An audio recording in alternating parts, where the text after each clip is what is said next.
I was young, I had 2 pair of leaves. Besides that, the pinstripes and the gray. The one I wore on Mondays and Wednesdays. While niggas flirt, I'm throwing tigers on my shirt and alligators. You wanna see the inside? I see you later. Here come the drama. Oh, that's that nigga with the fake. Wow, why you punch me in my face? Stay in your place, play your position. Here come my intuition. Go in this nigga pocket, rob him while his friends watch it. And hoes clock it. Here comes respect. His crew's your crew, or they might be next. Look at they man, big man, they never try, so we roll with them. I stole with them, I mean loyalty. Niggas bought me milks at lunch. The milks with chocolate, the cookies, butter crunch, 88.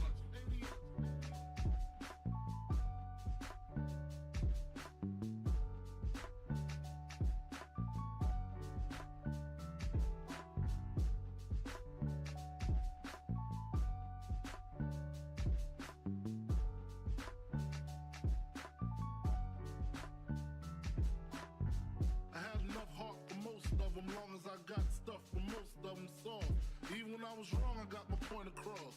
They depicted me the boss. Of course, my orange box cutter make the world go round. Plus I'm fucking bitches ain't my homegirls now. Start stacking, dabbled in crack, gun packing. Nickname Medina, made the scenes, took my Ninas. From gym class to in-glass, pass off for global. The only nigga with a mobile. Can't you see like total? Getting larger in waist and taste. Ain't no telling where this felon is heading. Just in case, keep a shell at the tip of your melon. Clear the space. Your brain was a terrible thing to waste.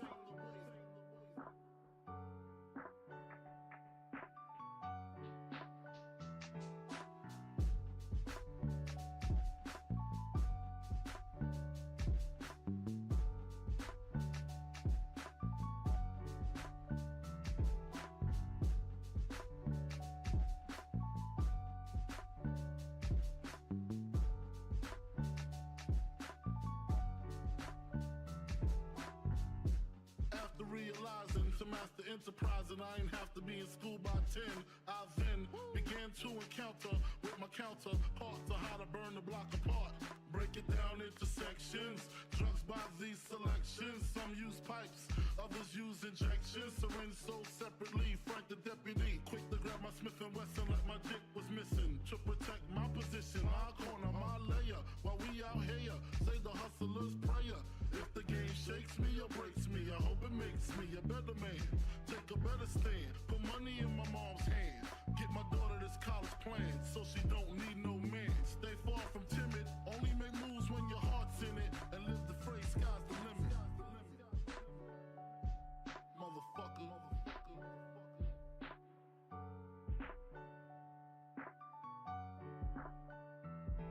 88.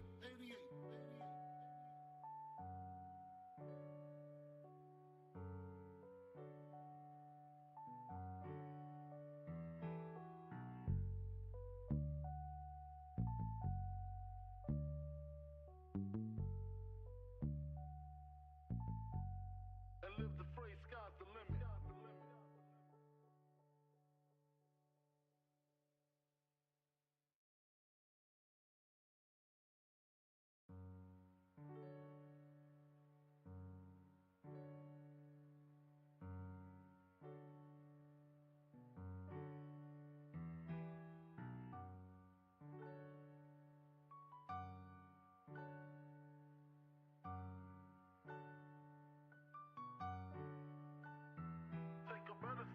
Put money in my mom's hand. Get my daughter this college plan, so she don't need no man. Stay far from timid. Only make moves when your heart's in it. And live the phrase, sky's the limit.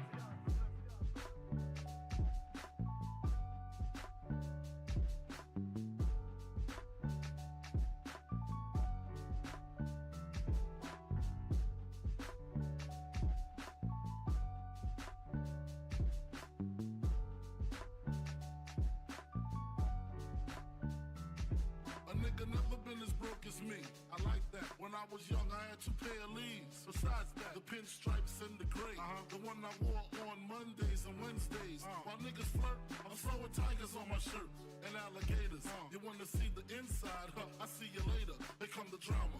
Oh, that's that nigga with the fake. Wow, why you punch me in my face? Stay in your place, play your position. Here come my intuition. Go in this nigga pocket, rob him while his friends watch it. And hoes clock it. Here comes respect. His crew's your crew, or they might be next. Look at they man, big man, they never try, so we roll with them, stole with them. I mean loyalty. Niggas bought me milks at lunch. The milks with chocolate, the cookies, butter crunch, 80 lunch.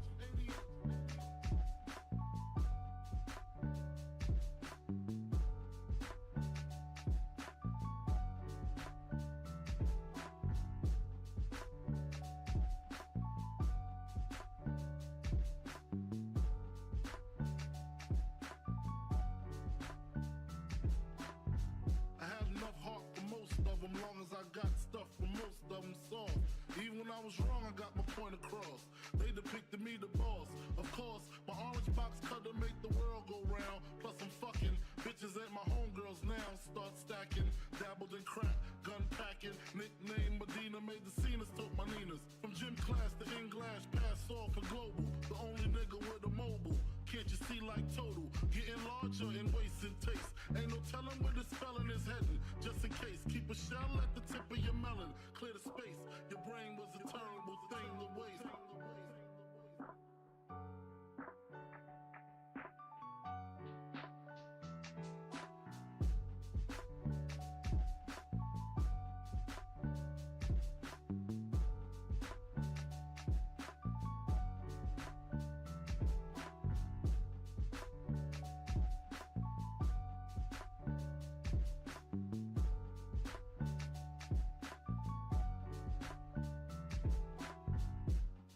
Realizing to master enterprise and I ain't have to be in school.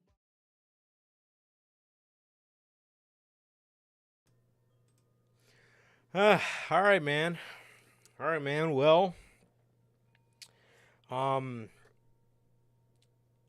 yeah, man. So, shit. It's weird being back on here again, man. It's been six long days. It's been six long days. So, first and foremost, I guess we could talk about the intro. First and foremost, us here at the Notorious Podcast, man, me and Sir K, want to send out our condolences to one of the pioneers of superstars, pun intended, of the professional wrestling business, bro. This past, I believe, Monday, I want to say it was Monday. It was Monday, yeah. We lost, actually, to be exact. Oh, I think it was Wednesday, actually. Yeah, I remember. I think it happened during Dynamite. I think it did too. May 17th. Yes, it did. My bad. Yeah, Not Monday. okay. Wednesday, the professional wrestling business lost one of its biggest superstars. Like I said, a pioneer of superstars in the wrestling business, man, and a lot of inspiration from this man's character would go on to be in another huge star in our business, obviously that being Hulk Hogan, man. But this man, like I said, was one of the pioneers of superstars in professional wrestling, man, and he passed away 2 days ago, and he's no longer with us, and that man is superstar Billy Graham. So us here at the Notorious Heels Podcast want to send out our condolences to his friends and family, man, and may he rest in peace. So rest in peace to the superstar Billy Graham. Truly, man, truly. It sucks for the family, man. I wish him the best, man. It's always so tough, man. It is for sure, bro. So, man, we are back. The tribal chief content officer of the IWC has returned to his chair, and this one has balls. So, like the other one. Fucking guy. Man. But yeah, bro, so we're back. We're back, man. And dude, it's great to be back. It does suck not being back on vacation, but it's always nice being back here with you guys, man. Vacation was great, bro. Vacation was great, man. Picked up a bunch of figures. I think I picked up 8 figures. Dude, Hell yeah, fucking bro. Wisconsin, man. Golly. I guess all those fucking hicks don't like wrestling, but Lord, I've never seen more fucking packed Walmarts in terms of wrestling figures in my entire life, man. That might be the moves when Right. that might be the moves one day. We'll see. Truly, bro. We doing a Hick World Tour, man. We getting all them figures. We going all the time. They gonna see us in Lafayette. Bro, golly, man. Yes, that it was great, bro. It was great. It sucks not being there anymore. Back to fucking reality, I guess. Um, Oh, Pinocchio Levesque. that man told Johnny Gargano he was getting a push and his fucking nose started growing. Oh, he just walks past you too, man. It just gets even bigger. Good Lord. So, Yeah. yeah, man, but you know, it's absolutely great being back. It's absolutely great being back for you guys. But yeah, in terms of all the other stuff, man, I'd rather still be on vacation. But we're back, and we have a lot of stuff to uncover today, man. We got a lot of stuff to uncover next week. Next week on the news, we got Night of Champions and Double or Nothing predictions. So that should be interesting. And then obviously we will be live with the Double or Nothing review after Double or Nothing, man. So, yeah. But yeah, man, I guess we can go ahead and hop right into the intro, man. So what is going on, guys? We're back with yet again another edition of the news. And if this is your first time watching, you guys do not know how the podcast works. Every Monday, we are on here with Notorious Unscripted, and every Friday at 4 p.m. Central, we are on here with the news, man. And with that, if you guys did miss this past Saturday, special edition of Unscripted, obviously it's usually on Monday, but due to me going on vacation, we did a Saturday night edition of the of Unscripted. If you guys did miss that, we talked about the Bloodline story, and we talked about if fans would I can't remember. I don't want to word it wrong because I know it was very specific wording. Will fans miss the Bloodline story when it's over? We talked about all that good stuff. We talked about the story that they're telling, and if fans are going to if fans are overhating the story now, and if they will appreciate it when it's gone, man. So we talked about all that good stuff. We talked about the whole Bloodline story and whatnot. Talked about that past Wednesday's edition of Dynamite and all that good stuff on that episode of Unscripted. Those, that and last week's edition of news have been available for you guys on all platforms through the week. So if you guys did get in here with us live, or if you guys did watch the replay, thank you guys, man. And again, if you guys did miss those on all platforms, Anchor, Spotify, Google Podcasts, Apple Podcasts, and if you want to see it first, join us right here, usually Mondays after Monday Night Raw and Friday at 4 p.m. Central for the news, man. And with that, if this is your first time watching and you guys have not got a chance to get your hands on some of the official Notorious Heels podcast merchandise, you guys can all find this live on the merch shop. That is bondfair.com. Link is at the top of the description of this very video and in either mine or Sir K's social media pages, man. You got the Chicago flag design, the Chicago skyline design, the base logo design, the IWC's best kept secret, the Riddler-inspired design, the Notorious scratch logo, the only community that matters, the Uncrowned Kings of the IWC, the Biggie-inspired shirt, and the Christmas merch, man. All 8 of these beautiful designs available in more than just a t-shirt, man. And those are on the merch shop. That is bondfair.com. Link is at the top of the description of this very video and in either mine or Sir K's social media pages, man. So, with that, man, if this is your first time watching, you guys do not know who we are here at the Notorious Heels Podcast. I am Johnny Mayhem, one half of the host of this very show. And as for the other half, we got my man Sir K here. How's it going, man? Going good, man. Going good. Just been chilling out, man. Haven't been doing much. Just been a couple normal days, man. Couple normal chill ass days. Just waiting for Double or Nothing, man. I can't wait for that day. I can't wait. It's gonna be fun as hell, man. But I'm good, man. Like Durante always asked, how's life? How's family? Life's good, man. The family's good. How's everybody doing in chat, man? Great to see you guys again. What about you, man? How are you doing? Oh, I'm good, bro. I'm good. I'm good, man. Nothing too much, bro. Nothing too much. Just coming back. Yesterday, got home around midnight, so that was that. And then,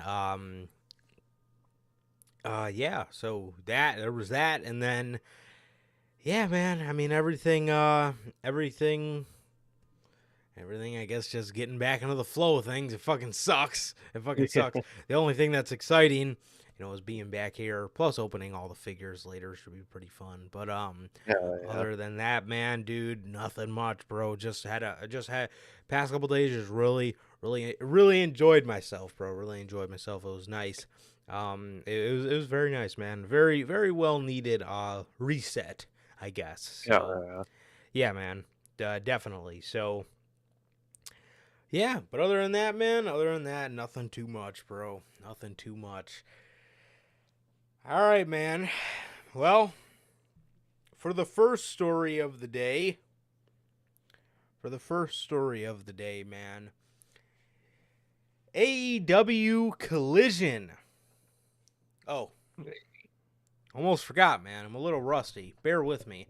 As Durante usually asks, I'm good. Family's good. What about you, Durante?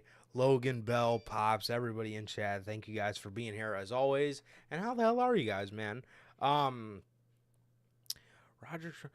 I actually haven't listened to the song yet. I haven't had a chance to listen to it yet. It's a Kill Switch Engage song. It's the end of Heartache. Oh, That's that's why where he gets that from. That's why his finisher was named that. His original NXT, that babyface one, was like a shitty remix of it. Do. Oh yeah, miss me some babyface Roddy in NXT. But he would yell at the top rope and no one would react. Goated. Absolutely miss. He would unzip his jacket and he would just yell, and then there would just hear fucking nothing. You hear crickets. You hear just crickets behind the man. Crowd wouldn't move. So, yeah, man, definitely, bro, definitely. All right, AEW Collision. AEW Collision, man. They have finally announced it. As you can see on your screen. There it is. You see the promotion art, the featured superstars on the poster, the premiere date, but most importantly, the logo. Very interesting. Looks very familiar. We have a red AEW logo. Saturday Collision is what this show is going to be called, which obviously we knew all of that already. So they leave a press release right here. There's more at the bottom, but I cut it out because it's just talking about TNT and AEW, and we already know about all that. So let's read this, shall we? TNT launches a second night of wrestling with AEW Collision featuring headliners Thunder Rosa, Miro, Samoa Joe, Powerhouse Hobbs, and Andrade El Idolo. New York, May 17th, 2023. TNT launches a second night of professional wrestling with the new tentpole series AEW Collision. On Saturday, June 17th, it was announced today by Kathleen Finch, Chairman and Chief Content Officer, U.S. Networks Group, Warner Bros. Discovery, during the company's 2023 upfront presentation at Madison Square Garden in New York City. This live 2-hour in-ring show will air every Saturday night from 10 to 8 p.m. Eastern Time, which I think is for Central watchers. That is 7 to 9. And feature more wrestlers, more stories. These people haven't been watching AEW, and Those don't exist. and more action to super severe fans. AEW Collision will feature headliners Miro Samoa Joe, Thunder Rosa, Powerhouse Hobbs, and Andrade El Idolo. So he is coming back, I guess.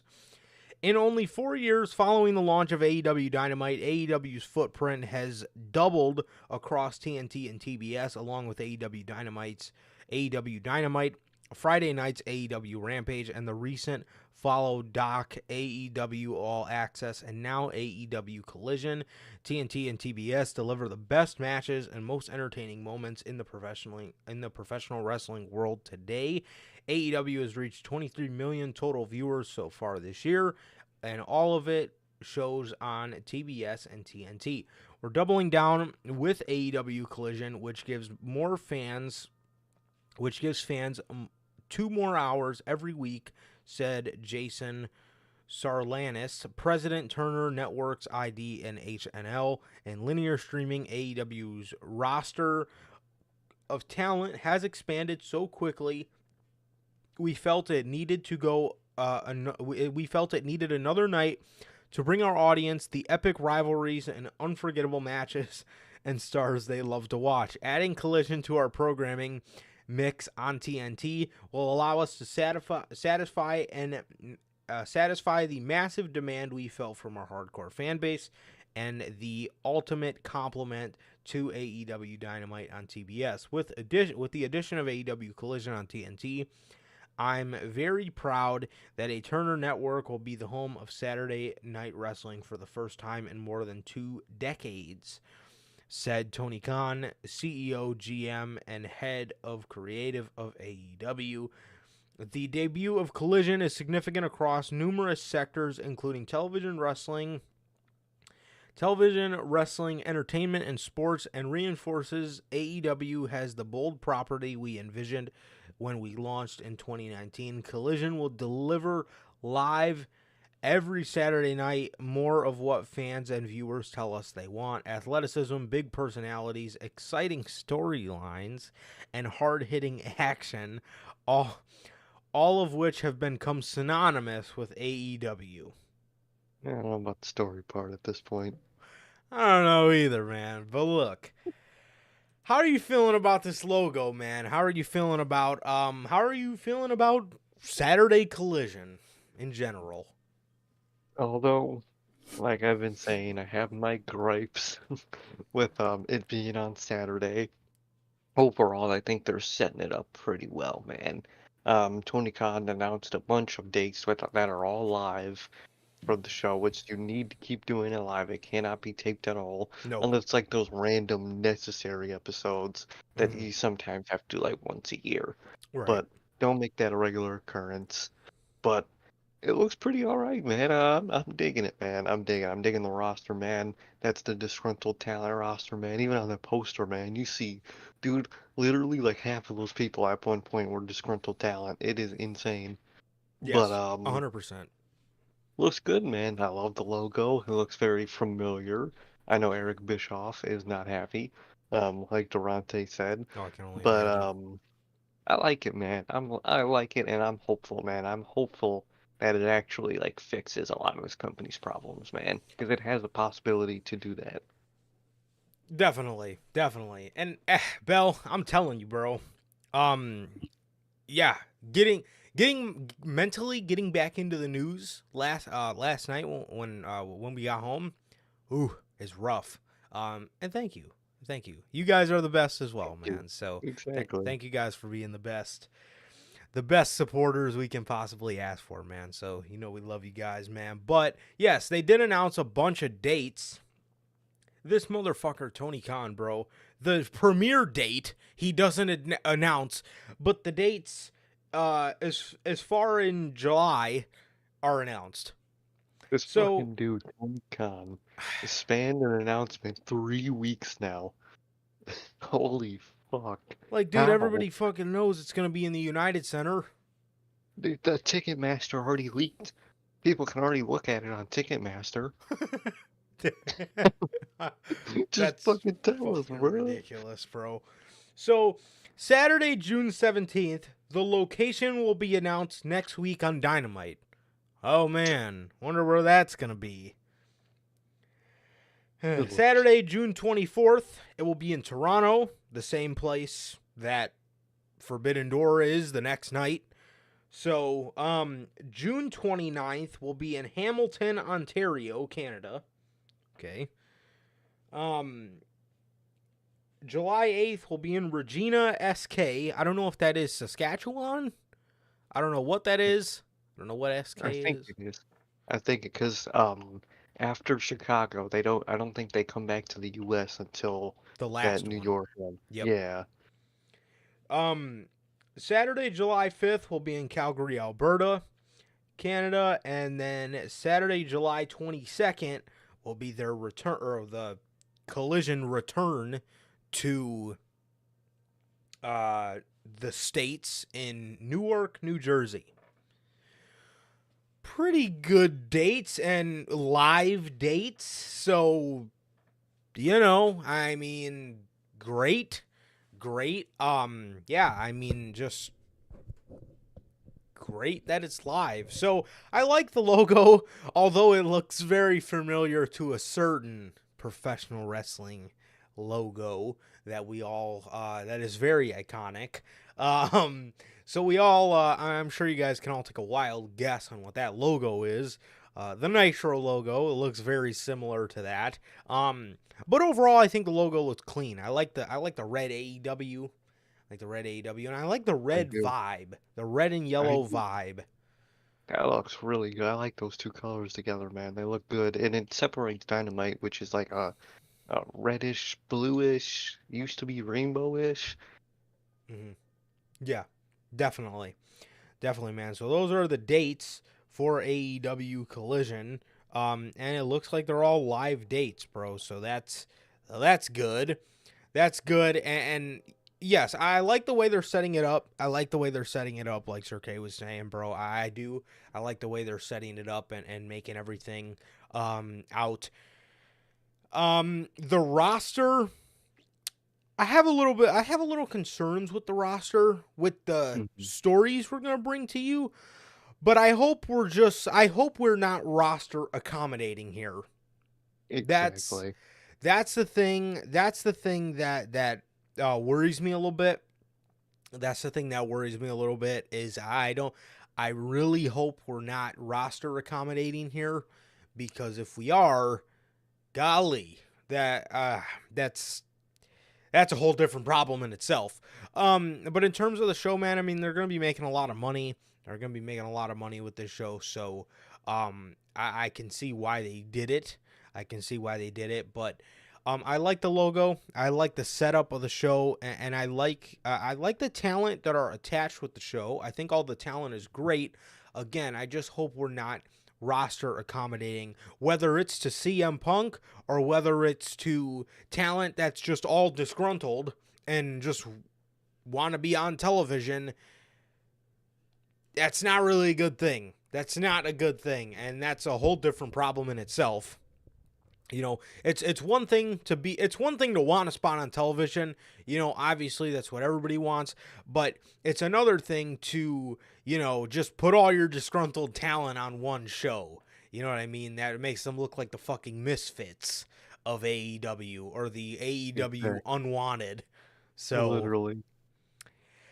that's a little concern. But we'll definitely get into that here in just a second. But I like the way they're setting the show up. They're making the show look like a big deal, and that is what I appreciate. They're not making this out to be just some fucking rinky-dink show that they're doing, and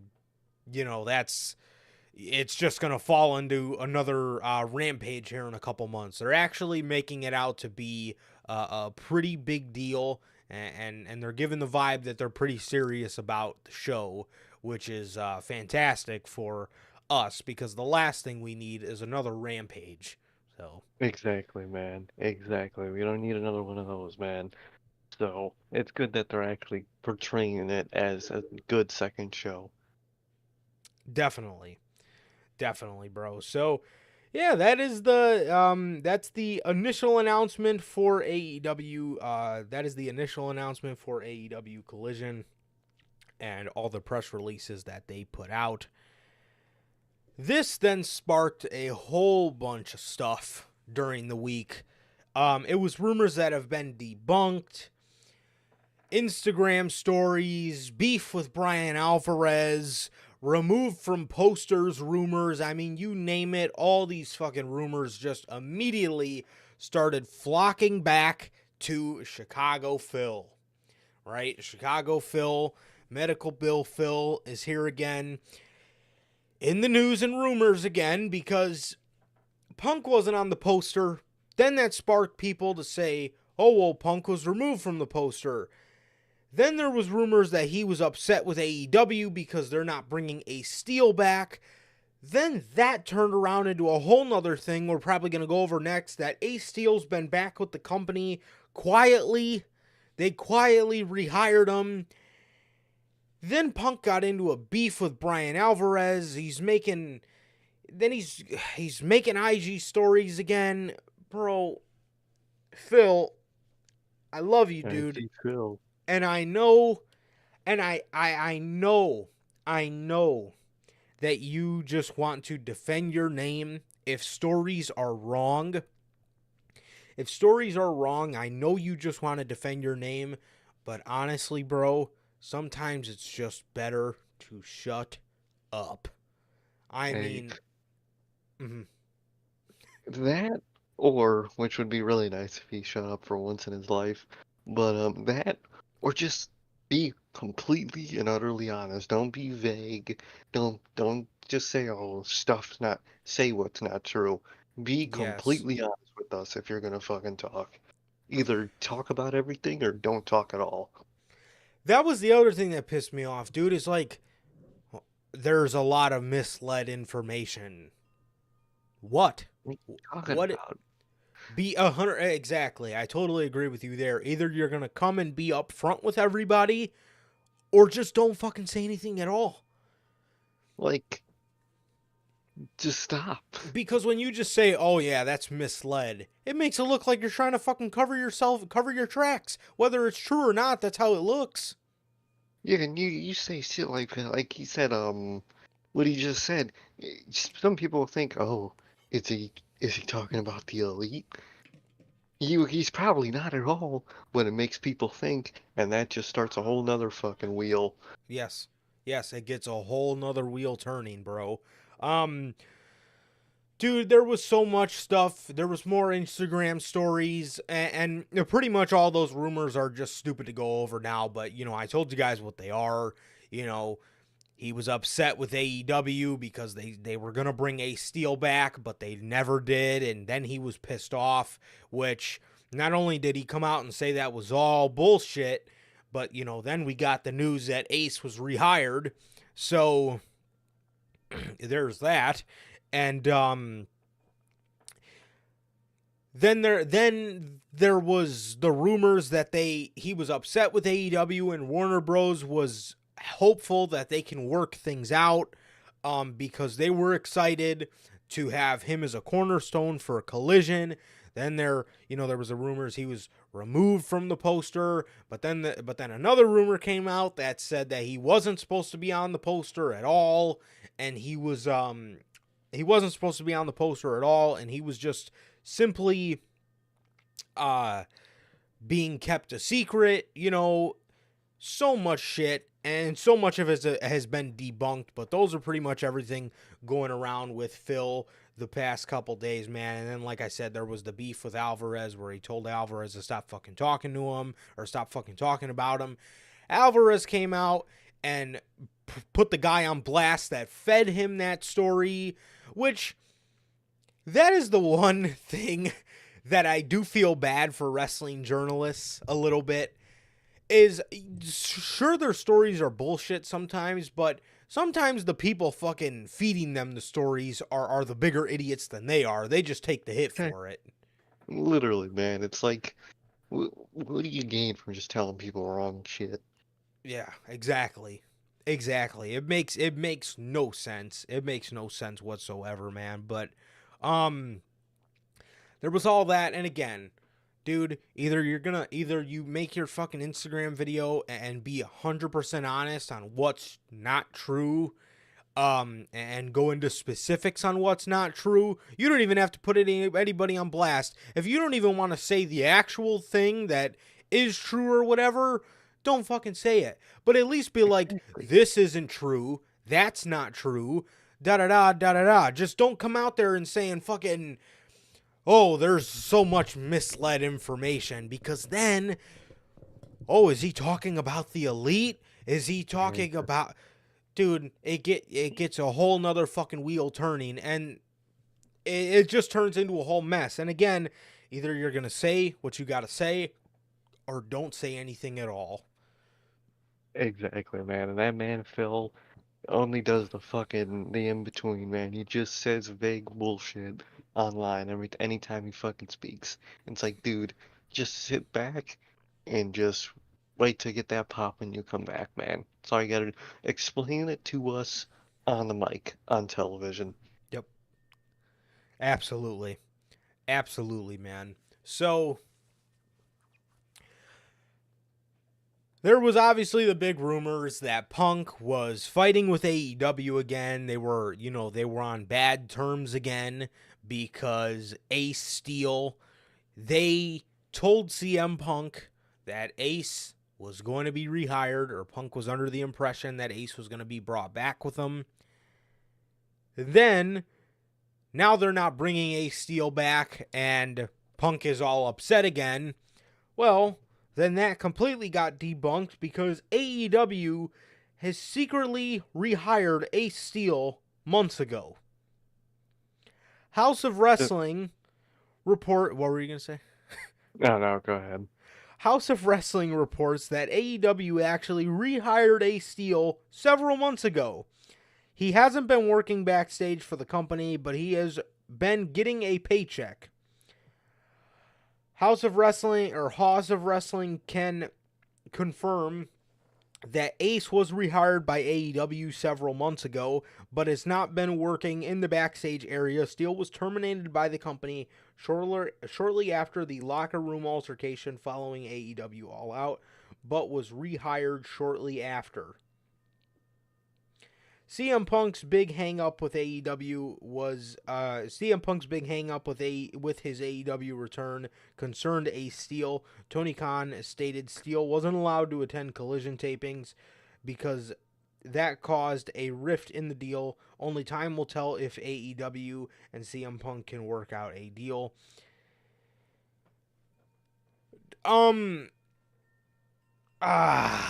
That makes Tony Khan look so shady. And actually, I gotta turn this on TK for a minute. That makes that man look like he has no fucking balls. Oh, dude, he is no fucking ball. You just hire Ace Steel like that, you just fold. Dude, you bit he bit a man. He literally bit somebody and threw a chair at somebody. 2 separate instances in the same night. He threw a chair at somebody and then bit somebody else. Now, there is one rumor to that story, which, if true, makes the situation a little better. I heard that Chris Jericho was the one that kind of got Ace Steel rehired. If that is the case, I can accept that. If it's coming from a guy like Chris Jericho, I can accept it. But dog, you just, if it's just Tony Khan, like, dude, don't fold like that. Dude. If I don't care what Punk is talking about, yeah, I want my friend rehired. No, it's not like he did anything important anyway. He was a generic producer. You can find a million of those. Yeah, you go ahead and get fucking Jimmy Jacobs or something. I don't know. Didn't WWE fire him? There's literally anybody else on the planet you can go get. Like, just because it's someone's friend doesn't mean you have to hire them. And if they try to say, well, I'm not, whatever, because you're not, oh well, get the fuck out. Oh well. This is his company. Fold Khan, man. Come on. Dude. And the fact that it was several months ago, dude. And I mean, look, if you were to get this man backstage and have him talk to people and you know, mend fences in AEW, no, you didn't. He's not allowed backstage to attend Collision tapings, and he hasn't been backstage since. So what the fuck are you paying him for? Exactly. What the fuck is the point? This man is on the fucking Eric Young special. What? I mean, what the fuck? It Bro makes is just there. it makes no sense, and it makes Tony Khan look like he just fucking folded.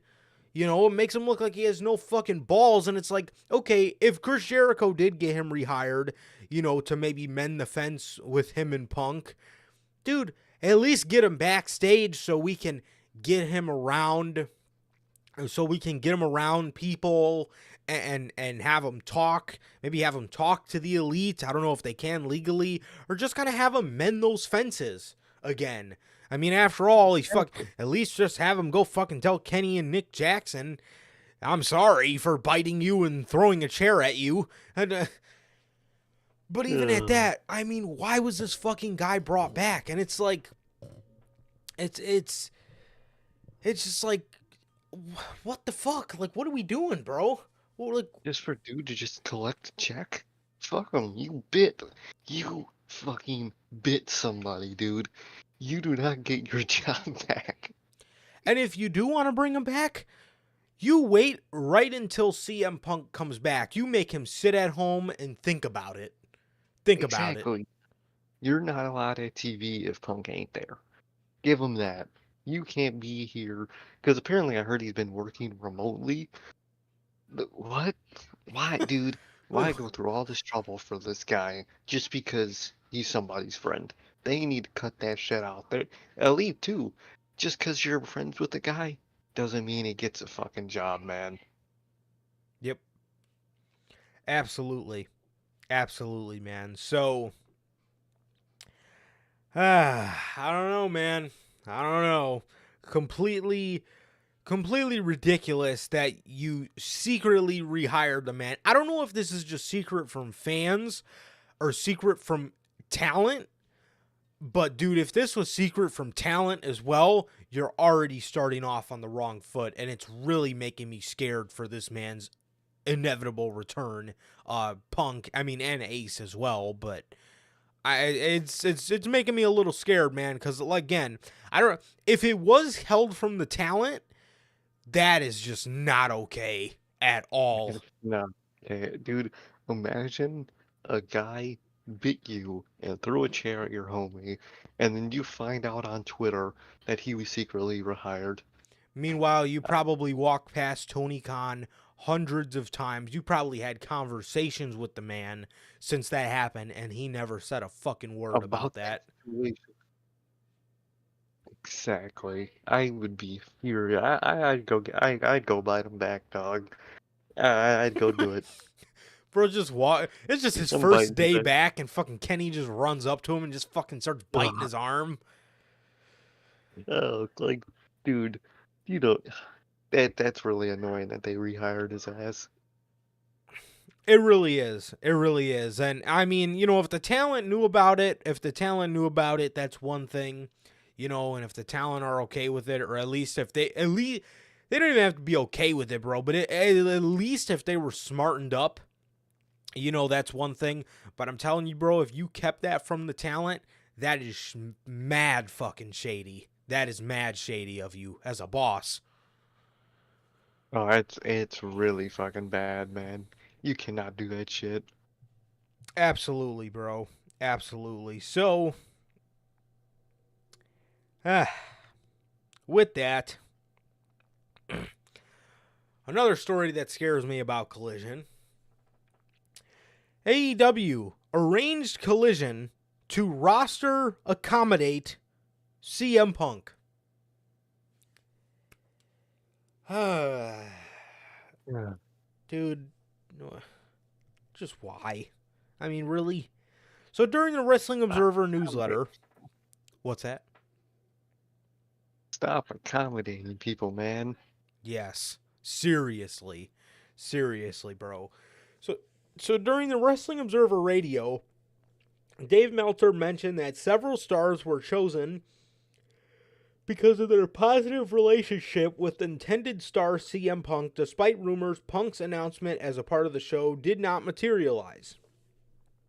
Dave Meltzer indicated that Punk was indeed planned to be featured in Warner Bros. Discovery's upfronts, but unforeseen circumstances interfered. Those circumstances involved AEW's unwillingness to let Ace Steel return to work, but they were willing to rehire him.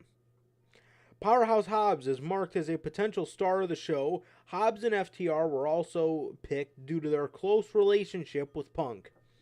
Samoa Joe was also on that lineup and was intended to be Punk's first rival upon return. Dave Meltzer highlighted that the Collision show was designed to primarily focus on CM Punk, and it's possible that Punk also suggested Andrade's inclusion. It was reported that all the individuals who had ongoing conflicts or issues with others were considered for the show. Like we said. Good Lord. Yep. It was noted that both Andrade and Thunder Rosa are currently unavailable due to injuries, but Rosa is still dealing with a severe back issue, and Andrade underwent surgery to fix a torn pectoral muscle sustained during the All Out event in September. Andrade was at All Out? The fuck did he do at All Out? It was? Huh? I couldn't tell you what the fuck he did. Was he in the ladder match? Yes, he was. He was. He was in the ladder match. So, Andrade underwent surgery to fix a torn pectoral muscle sustained during the All Out event in September. Andrade was also surprised to see himself on the advertisement for AEW Collision. You let people know where they're working. What? Is that hard? Just, hey man, we want you on Collision. You could fucking text it to the guy. Hey, if anything, have somebody text Triple H to text him at that point. Yeah, we all know he's not afraid to text him. Hey, TK says you're going to be on the Saturday show. Just that's fucking simple. Yeah, you could be the chief content officer for AEW as well. Exactly. Dude, so with that,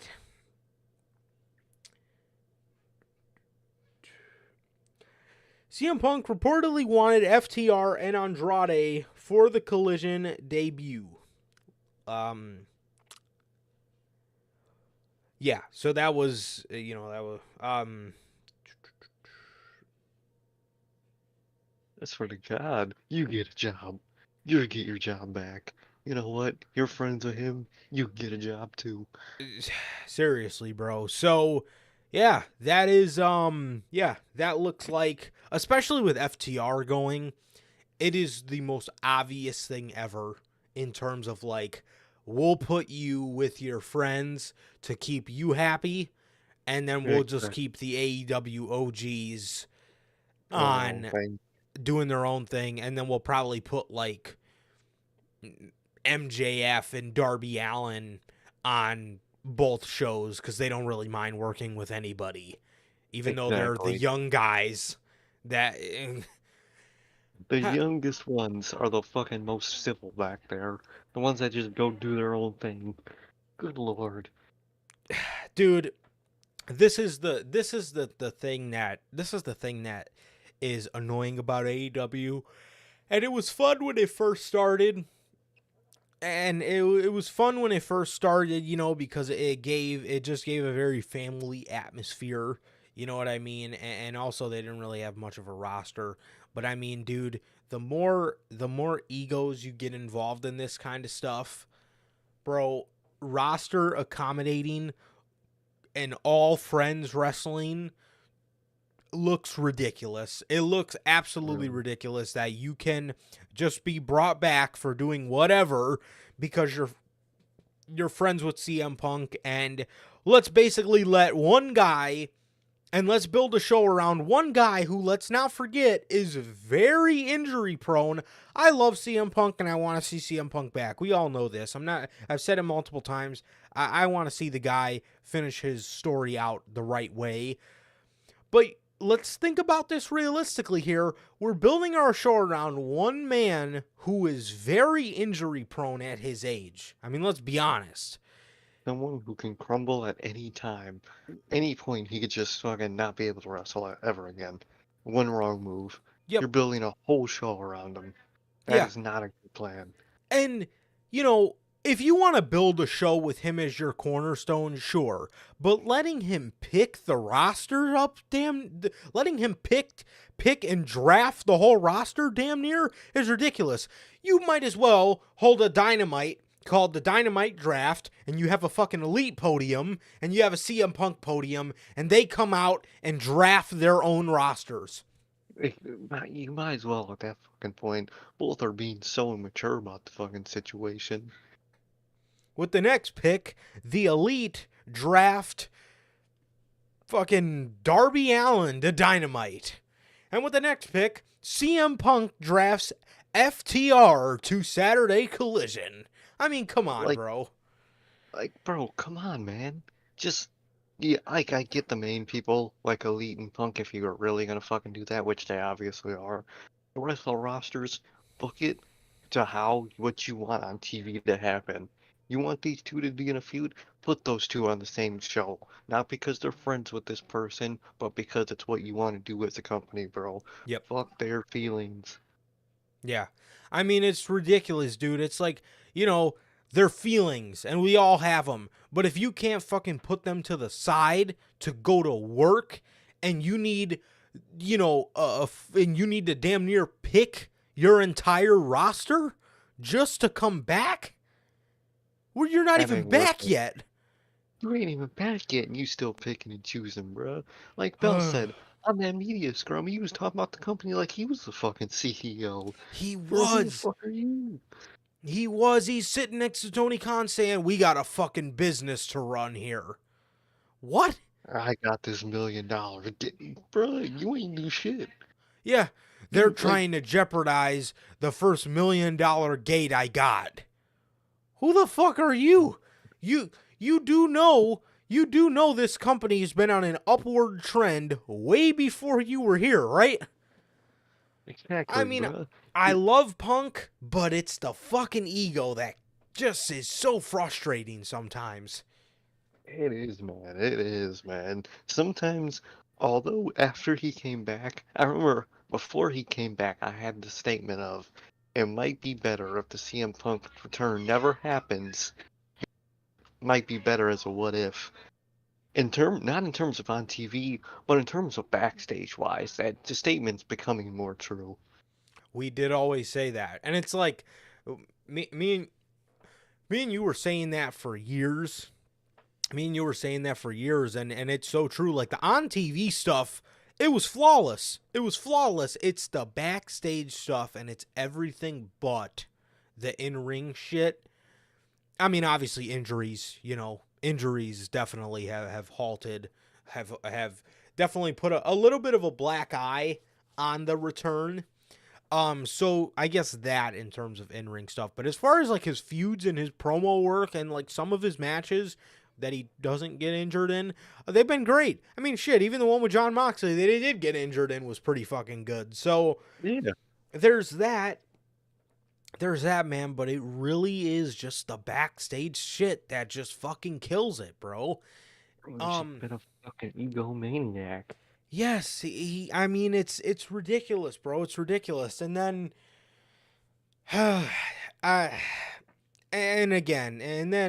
mean, to sit next to Tony Khan and sit there and say, you're trying to run a business right in front of the man, and he's just sitting there with no balls whatsoever is just ridiculous. Bro should at least stomped on his fucking foot to tell him shut the fuck up, dude. Oh Yeah, my god. oh my god. Yeah. You just see Tony Khan's knee just fucking, the table just goes up and he just fucking, and then you just see Punk's eyes just get real big because he just stepped on his fucking foot that he probably just broke a couple months earlier. But I forgot about that. Maybe you shouldn't do that one. Just the fucking broken foot. Like, dude, just send him a text. I mean, you're sitting right next to him, bro. Just send him a quiet text. I don't know. Shut the Slap him fuck upside up. the side of the head because like he's a fucking little kid because he's acting like one. Dude, I love Punk, man, but that man, he ain't worth all this, dog. He ain't. Not no one person is ever worth all of this. The company. Exactly.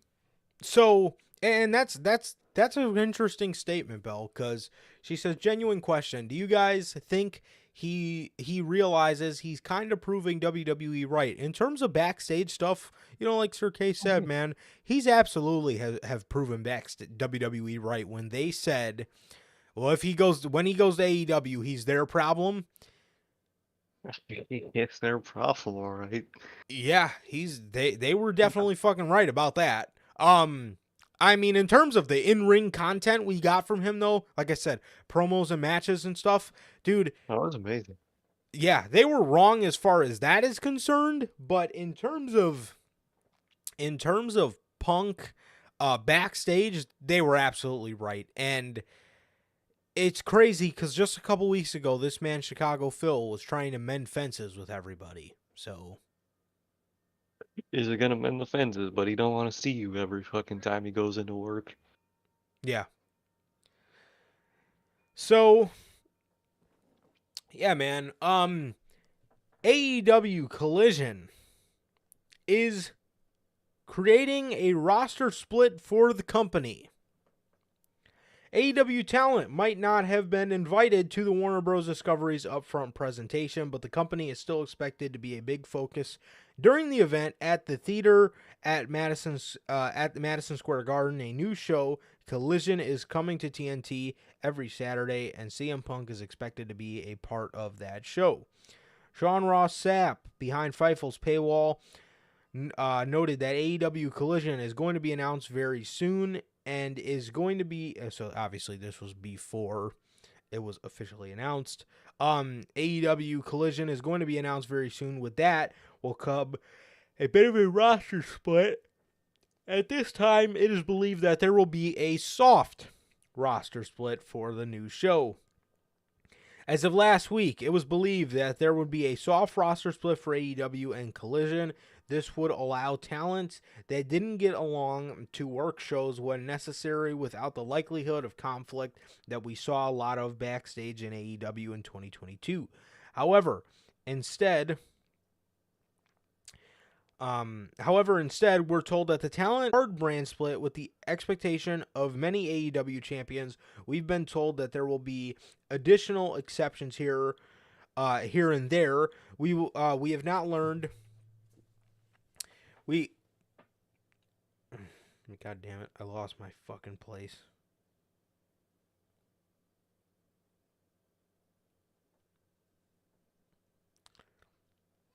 Okay.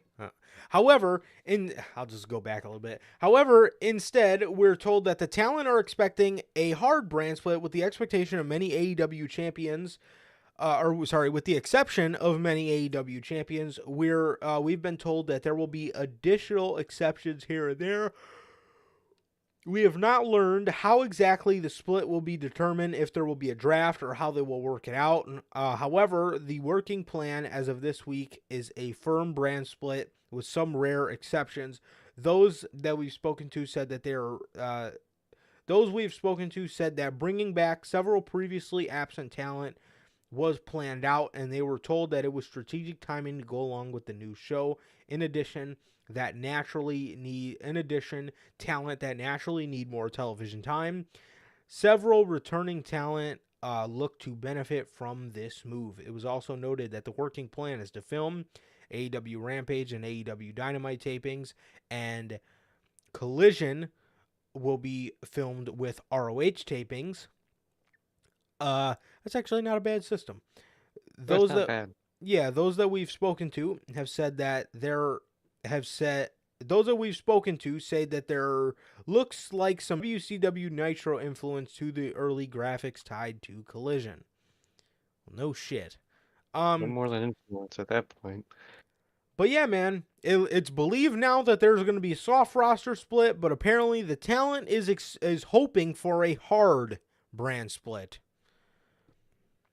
I hope so too, man. Me I too. really do.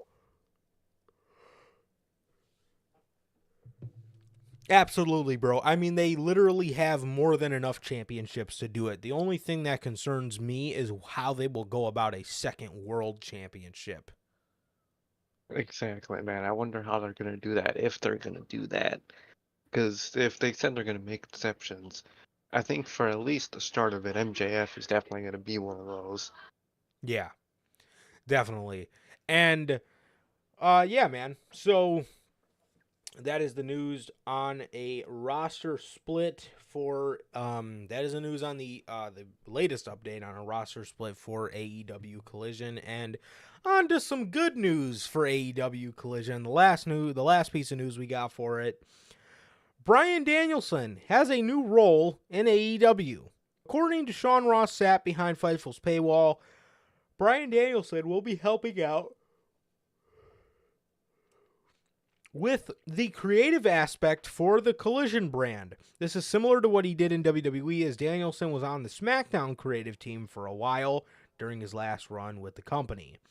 Bryan Danielson will be contributing in creative for the Collision brand. According to sources familiar with the situation, Danielson had previously helped out in this capacity in his WWE run as well, especially when he was sidelined.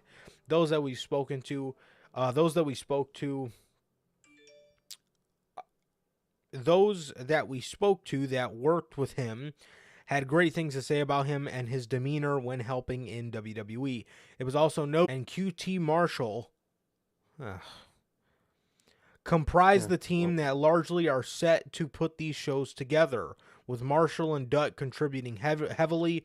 Jerry Lynn, Dean Malenko, Christopher Daniels are all often providing creative input, as sidelined in the Wrestling Observer last week. Kenny Omega, Young Bucks, John Moxley, CM Punk, and FTR all have heavy input into their own programs, obviously. We will have to wait and see how the whole situation pans out when the show goes live on June 17th, and it is expected to be the debut episode that will be in Chicago, but Tony Khan didn't reveal that on Dynamite.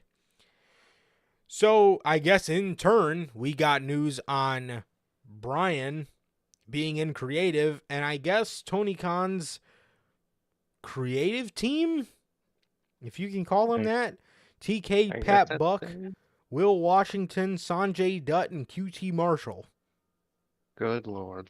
Let's hope they don't forget people like TK does, man. Let's hope they have more than a notebook. Honestly, bro, the one thing I don't like about two of those names is two of those names are on TV a lot. And to think that they have creative input is not good. No, that's really annoying, man. They got to stop putting people who are on TV with creative input. Bryan is a person that I trust, so it's not even applied to him for me. He's Me one too. person I trust fully. Look what he did on SmackDown. The guy barely put himself on TV. He fucking lost a lot. He's fucking Bryan Danielson. It was basically just him losing to people he liked. It was like when the Elite first started in AEW. It was just the Bucks losing to fucking new tag teams. You know what I mean? Yep. He's one person I trust. Definitely. Bryan absolutely is a person that I trust as well. QT Marshall fucking buried Wardlow when he came back. Sanjay Dutt and his group, for whatever reason, are the only tag team, apparently, that the tag team champions can face. They did this shit with the Acclaimed. Now they're running it back with FTR again. I mean, do you have another fucking tag team than Jay Lethal and Jeff Jarrett? Literally, man. One of the worst ones they have. Completely ridiculous. After this Elite story is done, bro, throw the fucking Blackpool Combat Club in there for Christ's sake. I mean, please. Anybody, dude. At this point, I'll take it. Please put 2.0 in something. Seriously, dude. Seriously. I mean, no kidding, bro. No fucking kidding, dude. 2.0, Jericho and Hager, Garcia and Hager, somebody. It's fucking someone. I don't, Garcia and Guevara. Something, bro. Something. Seriously. I mean, you have groups. So, that is all the news we have on AEW Collision, man. That is all the news we have for the upcoming show. And yeah, man, so Interesting, man. to be 100% honest, that is all the AEW news we have. No, one more AEW story that dropped today, right before we went on, as a matter of fact. A new report from Fightful Select has revealed that AEW's inaugural video game, AEW Fight Forever, will be released in 1 month on June 27th, 2023, after almost 3 years of development. The game is set to release just 2 days after AEW and New Japan's Forbidden Door 2 pay-per-view. Wow. Good lord, man. You see that CM Punk entrance they uploaded? I did. I don't know if they uploaded, but I think did he get leaked or something? It did How get did people leaked. find it? Okay. I was confused about how they found that. Okay. It looks good, man. I hope it actually releases this time. Me too. I hope that because, the original release date was going to be January or December 31st. And then it got moved to somewhere in February. Then it was somewhere in March. Then it was going to be. So sick of that guy and his family. I fucking hate his fucking guts and his fucking family. Ugh. I'm sick of it, man. Our boy Ugh. Cody Angle is his stepson. Hey, that is true. Cody got the pass, though. He does. Yeah, that man is valid. so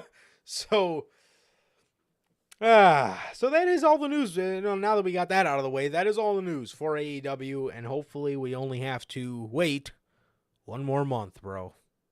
1 more month. In classic AEW fashion, they let us know a month in advance before the game comes out. So what do you know? What do you know, man? Good old AEW. So, with that, man, we actually got a pretty old piece of news. We got a pretty old piece of news from earlier this week. We got a little bit of an old piece of news from earlier this week, man.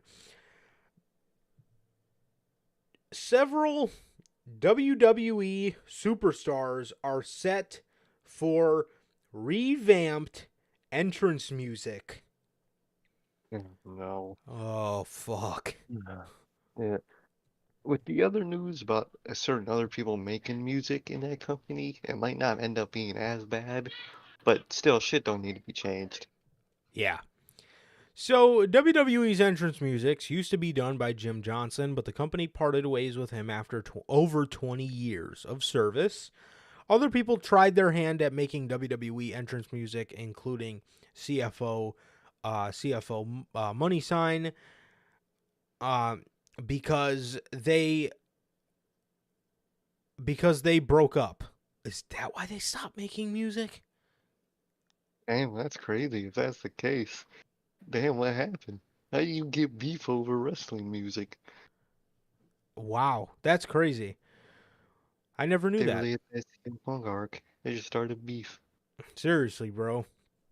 So other people tried their hand at making WWE entrance music, including CFO, because they broke up. Now, Boozer666, this guy again, who is known for breaking big insider WWE stories, reports that several WWE superstars, for Boozer at this point, I'm going to have to say, take this with a grain of salt. I'm going to have to start saying that for all his stories. Exactly. who is known for breaking big insider WWE stories, reports that several WWE superstars are set to get new entrance music very soon. And it sounds like there's a lot changing in the music development, in the music department again as well. By the way, a lot of revamp themes over the next 3 months, new songs and artists, new movements. There are some movements happening in that department. I'll confirm when possible. And with that, one of the leaked stories we got on somebody's entrance music is Kevin Owens. Kevin Owens. We all like Kevin Owens' theme song, but Kevin Owens' theme song is a CFO theme song. Now, when you also think about other CFO songs, you got to think about AJ Styles, Nakamura, Amy got his back. Sami Zayn. Sammy literally just got Worlds Apart back. Dude. And with that, Downstate previously hinted that they're working on an unofficial remix of Kevin Owens' theme song that would include lyrics, according to Cultaholic's podcast. It's gonna be weird, to be honest. That is going to be very weird. Well, I mean, his indie song was pretty good, and I could see Downstate doing something to that similar vibe. But I only think about Downstate doing the theme songs. I hope they all don't sound like a Downstate song. You know what I mean? Yeah. When it's all created by the same artist, like Mikey Ruckus, they tend to all sound the same. I don't want everybody to sound the same. Yeah. Absolutely. And why, like, honestly, why is Downstate like the so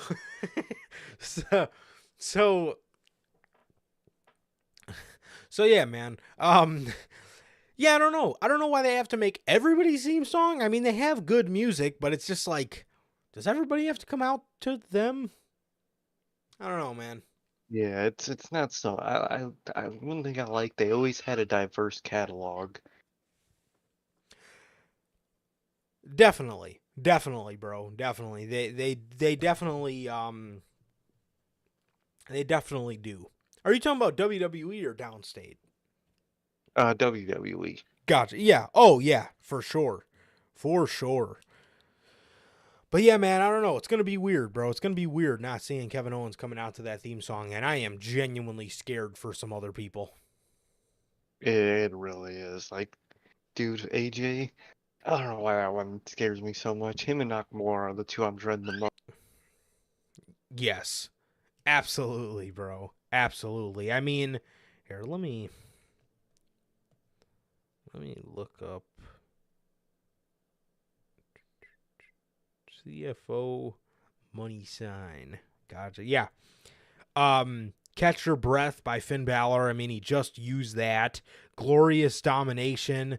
The Usos remix is CFO production. Please don't give them a holy song. Oh, please no. Bro. Becky Lynch is another one. Tommaso Ciampa, even though he, I don't even think he uses that one anymore. The Street Profits, Bring the Swag. Bianca Belair is a CFO.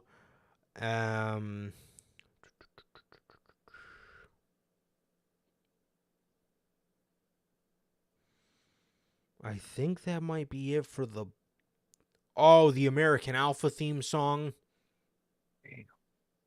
Yeah. Can you hear that again? Dude, I hate how they just... Dude, who cares if they fucking broke up? Just use the fucking song. Seriously. Yeah, but I believe that, I'm looking through a couple more of them. Yeah, I believe that is the bulk of at least the popular ones. So, yeah. I mean, that absolutely blows. That absolutely blows, man. Not good. Not good at all, man. Not good. I mean, a lot of those theme songs, I can't imagine Bianca and even the Usos coming out to anything other than, I don't know if the Usos is a little different, or if they'll have a little bit more leverage because they sing it. But man, I mean, yeah, that's not good, man. Yeah, it's not good to hear. Yeah. Not at all, bro. Not at all. So that is the news on WWE's lyrics, or not lyrics, theme songs. That is the news on WWE theme songs, and a lot of people possibly getting new ones. It's just a little side story, man, but I thought it was very interesting. Speaking of Kevin Owens' tag partner, Sami Zayn, man. Sami Zayn was 100% sure he was going to headline WrestleMania 39 with Roman Reigns. That's so annoying to hear. It really is. It really is, bro. Dude, does anybody, like, honestly, does anybody feel so, like, is it just me, or does anybody else just feel so fucking bad for Sami Zayn? Oh, I really do, man. He was supposed to get it all. In terms of, like, moment, he'd got nothing. He literally got damn near nothing. Yeah. It's like he got like a little sub ending to the story, but he should have been at the finish line of the story. And when you hear interviews of him saying he doesn't know if he has much more to give in the Bloodline story, it is so sad that they just made that story a notch under the belt I mean, it was a great fucking time. That is the peak of that group. That will be the peak Easy. of that group. The Sami Zayn honorary Uce storyline was fucking incredible. Did. But, exactly. But the man, I mean, they're still telling great stuff now, but it will never peak like that. It will never fucking peak. Ever.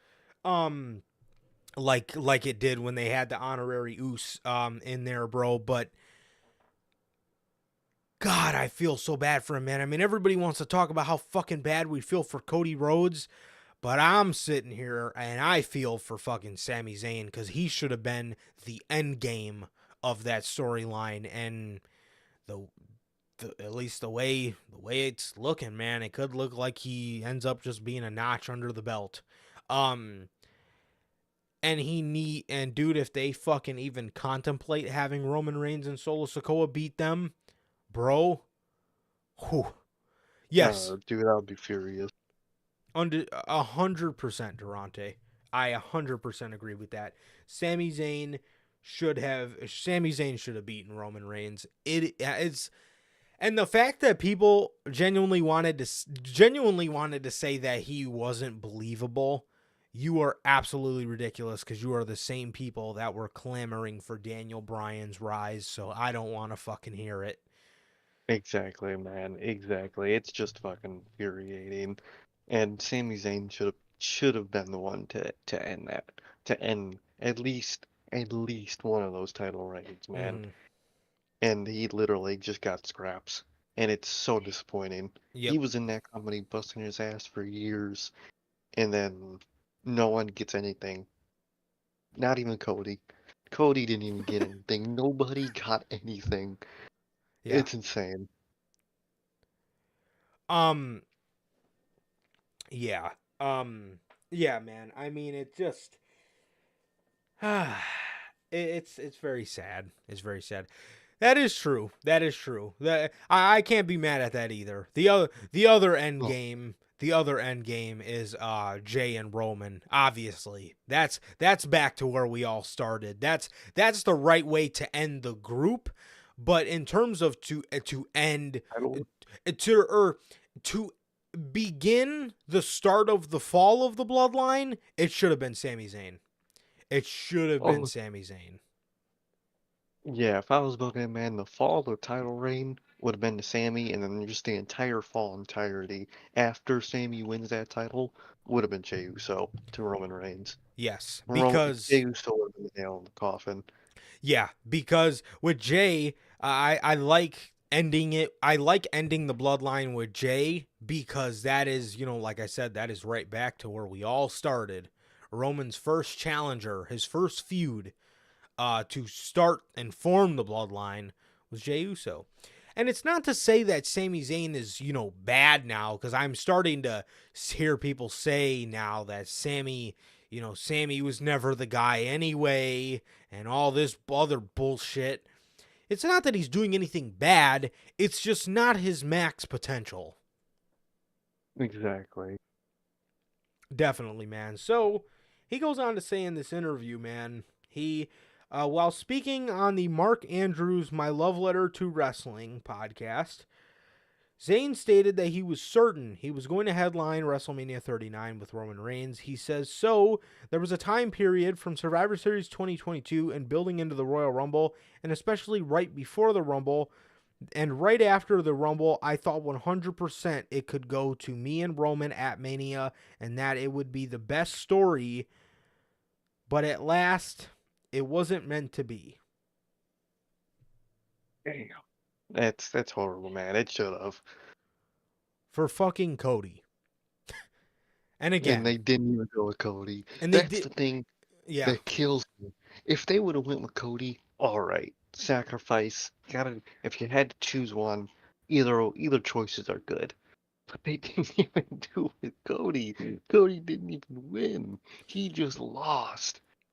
and the craziest thing is, a lot of people that were pushing for Cody at the last second wanted to turn on Cody because he didn't struggle enough. Meanwhile, you have Sammy struggling, building up.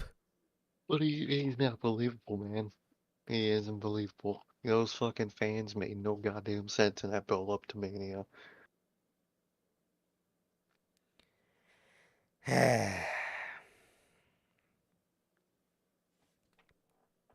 Utterly ridiculous, man, and it is so sad.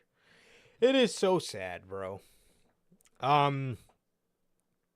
Speaking of Roman Reigns, the Tribal Chief is now set for Money in the Bank. Look at him taking on more dates. What a guy. Look at him going to work, man.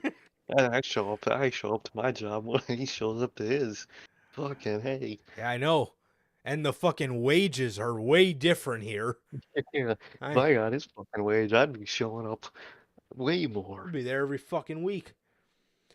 Despite not initially being advertised, WWE has confirmed that undisputed Universal Champion Roman Reigns will be a part of SmackDown on June 30th, as well as Money in the Bank, both of them emanating from the O2 Arena in London. Look at that. Look at that, man. So Roman Reigns will be at Money in the Bank. Obviously, that is a great that's a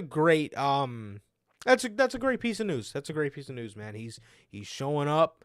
He's most likely going to be he's going to be at Night of Champions. Then he's going to be at the next pay-per-view. And then the next one is SummerSlam. And there he's going to be at the next pay-per-view. So he's going to be at the next 3 pay-per-views in a row, man, which is wonderful to see.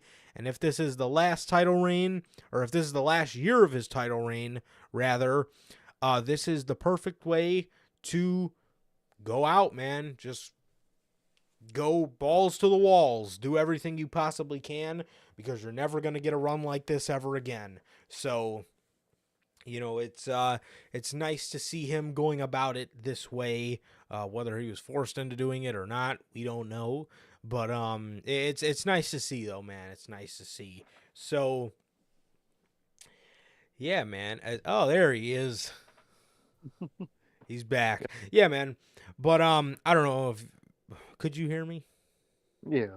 Oh, yeah. So, yeah, that's my stake on the situation, man. I mean, he's doing 3 pay-per-views in a row. So, like I said, bro, if this is really his last year as Universal Champion, do all that you can with it right now, because you got one more year at this shit, and you're never going to get a run like this ever again. So, oh man. Might as well fucking do it now if this is the plan. Exactly. Because the last year, the last thing you want is to fucking hardly be absent, You're going to want to max out as much as you can do with these titles. and do it now, man. And with that, BWE and Wrestling News reports that Roman Reigns, I don't know if that means SmackDowns, because I mean it looks like he's going to be doing the pay-per-views, so I guess that means SmackDowns. Go figure.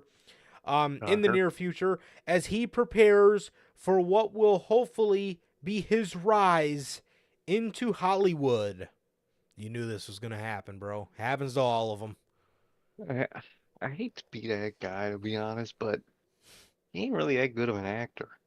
I don't think Hollywood's really gonna want if he goes into Hollywood, he's gonna be the next Rock. The same character in every movies, man. That's just the vibe I get, man. That's just the vibe I get, to be honest. He'll just be the cool, badass Samoan character in a random action movie. Roman, I don't even know if it's worth going to there, to be honest. the thing about Roman is, and the thing about all of them really, working in a wrestling capacity versus a movie capacity is way different. Because the thing even about a guy like even a guy like Cena, Cena in certain wrestling roles fucking sucked. I mean, I love Cena, but Mad John Cena was just, or sad John, or scared John Cena, bro. That shit was ass. But you see him in Hollywood, and it's like, huh, he's not so He could do fucking it. bad. Exactly, man.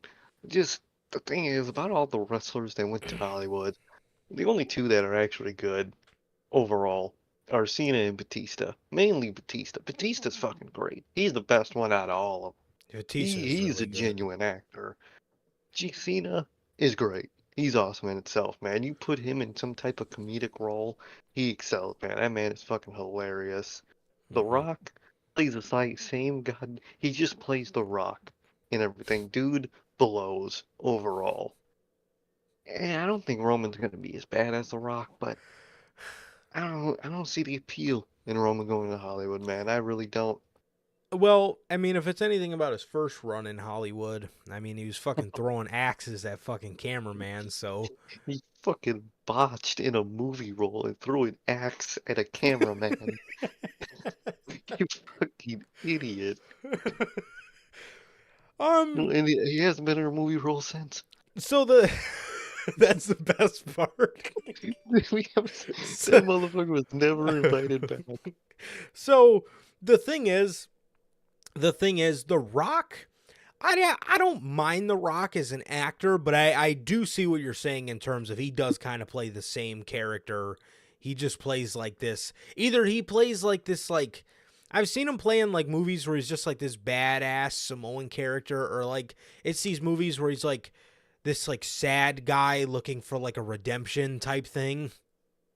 Yeah, he's like a big tough guy that like always loves his family. One of those generic roles Mm-hmm. he's just big tough good guy. He even like even when he made Black Adam, his fucking ego took over. He CM Punk that fucking the DC universe. But even in the movie, he's not even a bad guy when he's playing a bad guy because Rock literally put it in all his um whatever it is Hollywood contracts. He can't ever lose. He has it in his contracts where he can't ever look like bad. He can't ever look What? like a loser in his yeah. He put that in his contracts. If he's in like a character role, his character can't lose or he can't look weak at all. He puts it in his contracts. Vin Diesel did the same thing. That's why those two hate each other. But I'm Now not that expecting a whole lot from Roman. I'm Now really that not. makes a lot of sense why you don't like The Rock. I never knew that. Yeah, that Oh that yeah, could ruin a good film for sure. he can't ever either look like a bad guy and or can't lose. What the fuck? And he The played a bad guy. the only movies that I really see like Rocky excel in are his movies with Kevin Hart. Those are fucking hilarious. The ones with Kevin Hart are amazing. It's a comedy. He's a funny guy. it works out. If he's in any type of legit ass role, Mhm. he folds. He fucking folds, man. Dude is not good. Definitely. Hey, Rage, how's it going? Great to What's see you up, here. Ray? Thank you. How you doing? Yeah, how you been, man? How is everything going with you? But so yeah, that makes a lot of sense. That makes a lot more sense. That makes a lot more sense. Yeah, that's horrible. I also didn't know The Rock and Vin Diesel hated each other. I thought they did the Fast and Furious movies together. They did one of them 5. Vin Diesel won at the end of that movie, and The Rock's hated him ever since. They can't be in the same movie together. They literally can't. That's why um The Rock got his spin-off movies in that universe is because those two can't work together. And Vin Diesel wanted him back for like the end of the Fast Furious movies, that fucking 3-parter they're making, but The Rock refused. Because Vince was willing to Vin was willing to squash the beef, and Rock wasn't squashing the beef, man. He was pulling a punk. He's the punk of Hollywood, CM bro. Punk the fucking He's the movie. CM. He's the fucking Phil Brooks of Hollywood.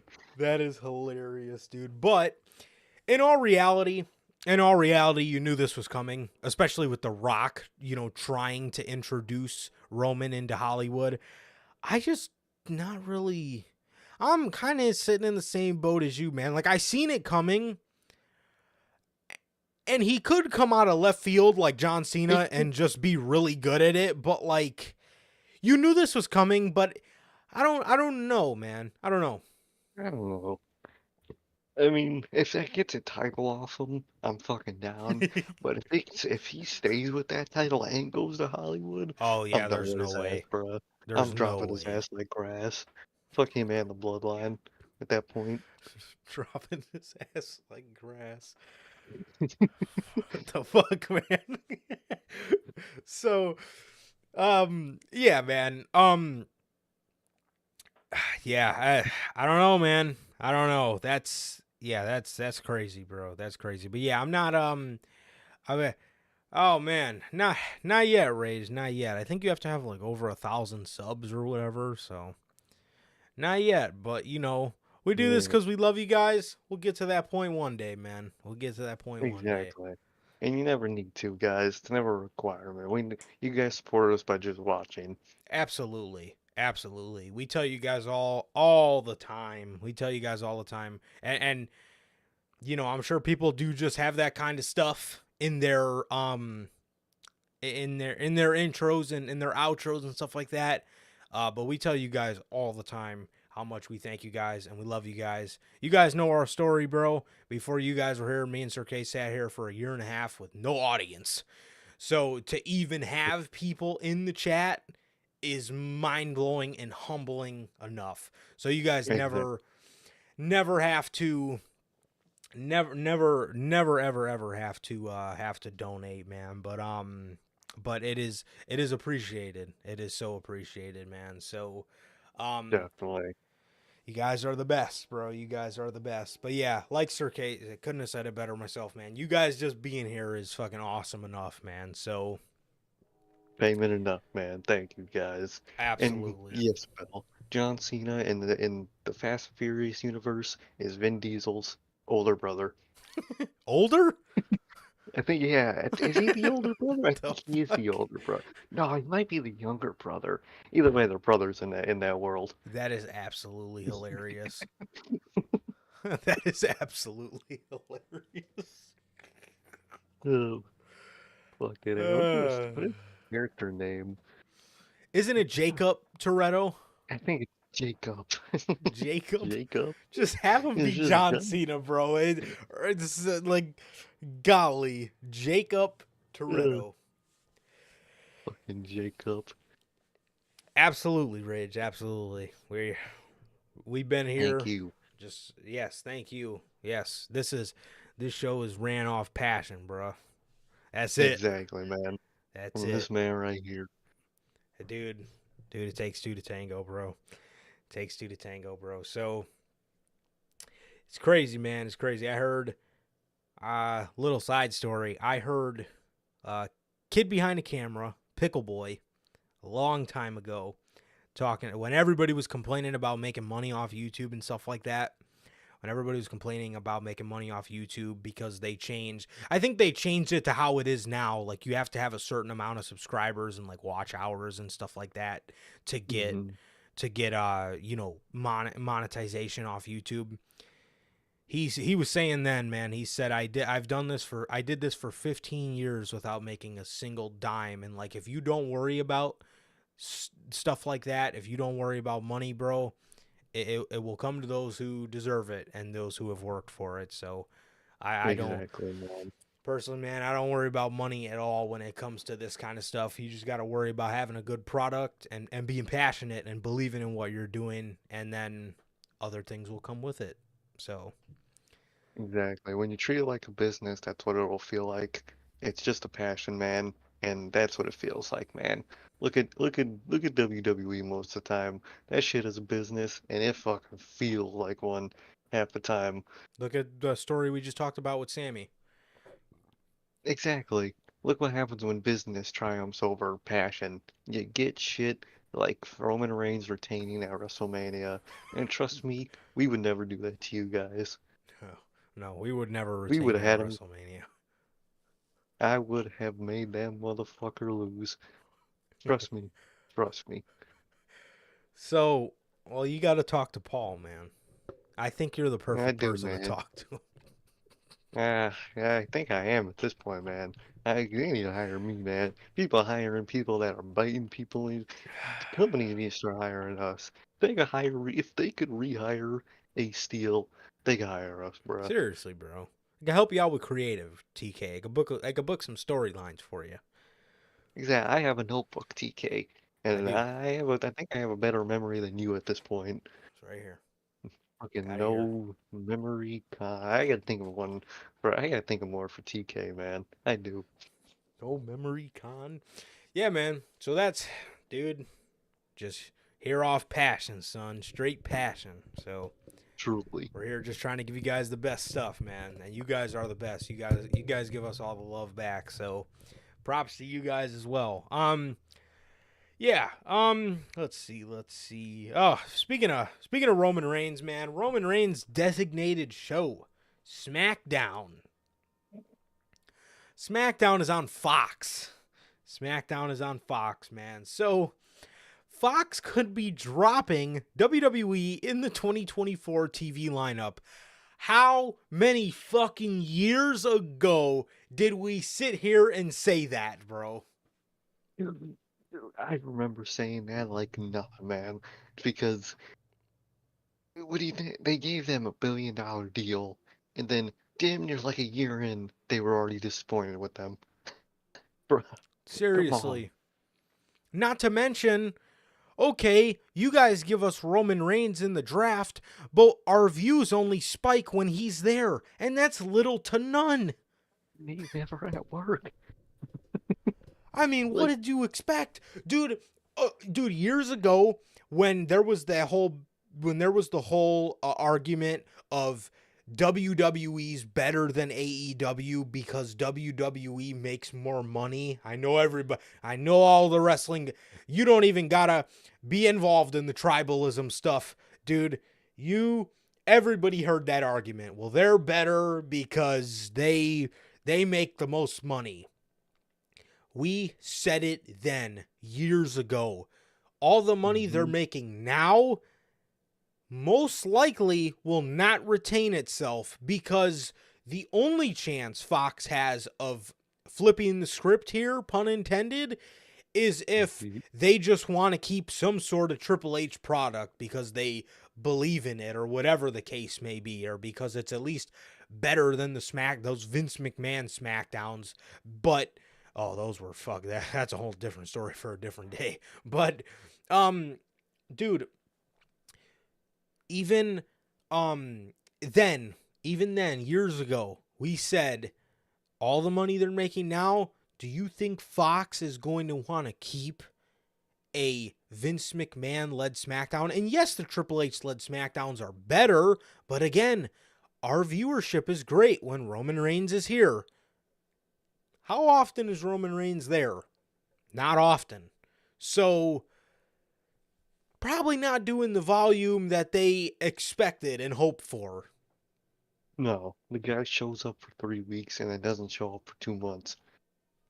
Like, Yep. bruh, how do you expect people to fucking watch that? How How do do you you expect expect the company to consistent like that? viewership? Exactly, when the only guy they care about, when they're allowed to care about for the title, is barely there. And now he's gonna be there even less. Yep. Friday Night SmackDown moved to Fox back in 2019 when the two parties struck a 5-year deal that will last until 2024. While SmackDown has consistently managed to maintain a decent viewership number, the deal has not been a good one for Fox.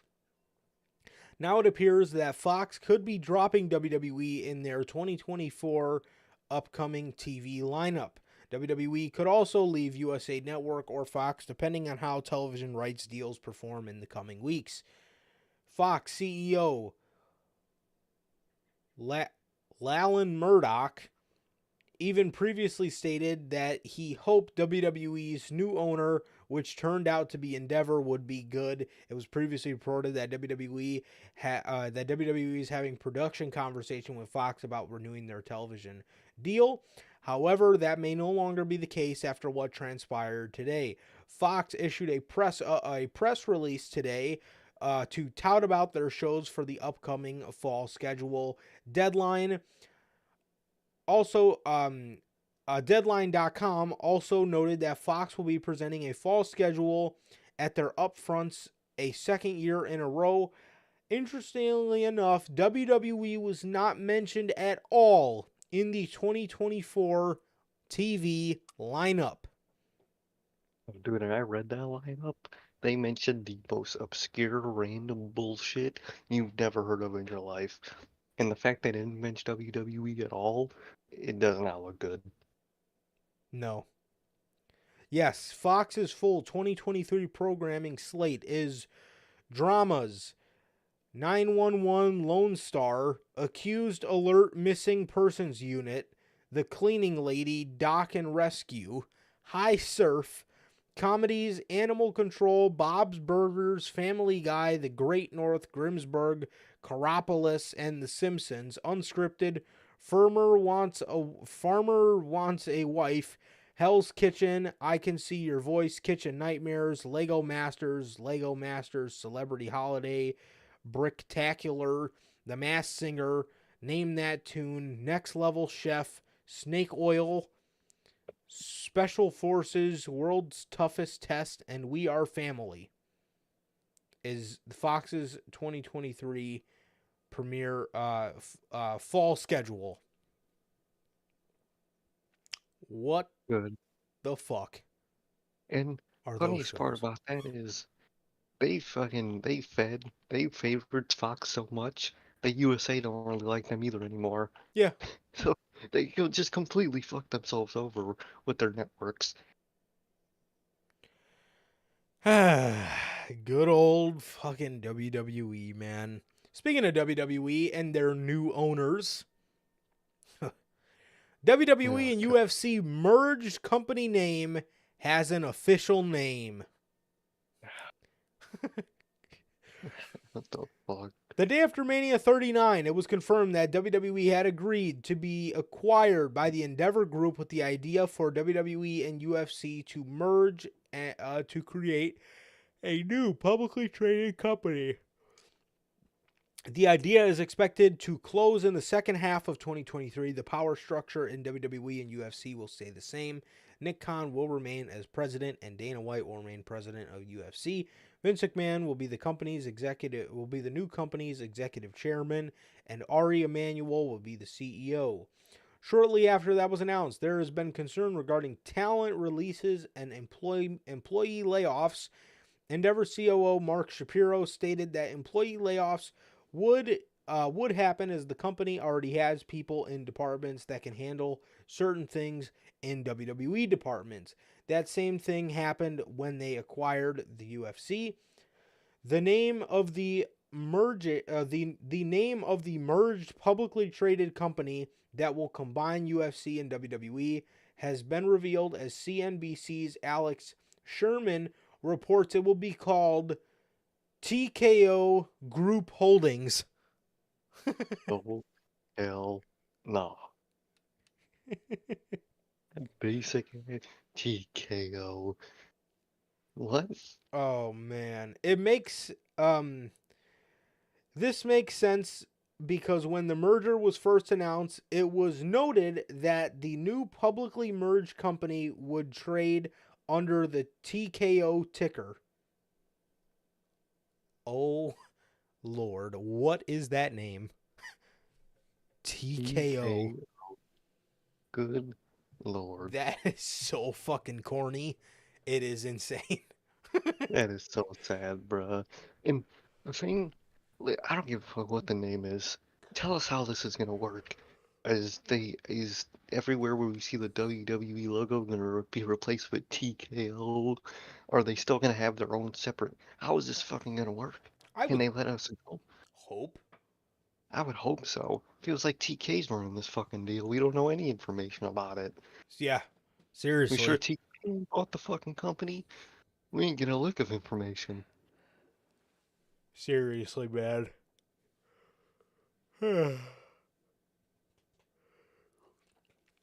Yeah, man, I don't know, but that name is just weird and I don't think I wouldn't think they would replace all the WWE logos with TKO logos, but I would think that would just be like the the Parent name, I the would parent, think. yeah, like the parent name to it, but Shit makes me nervous nonetheless. definitely you never fucking know at this point. It is yeah, weird. I mean anything could happen in professional wrestling and I would not put it past them. I really would not. So,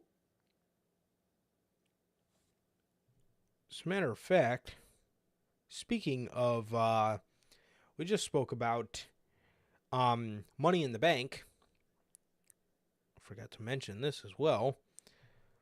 Yeah, man. So that was the news. That was the news for the merging of the name for the WWE and UFC merger. TKO. Good lord. What the fuck? Come up All right, with that in man. fucking 20 minutes. So we have a spoiler alert. I'll give you guys a couple seconds.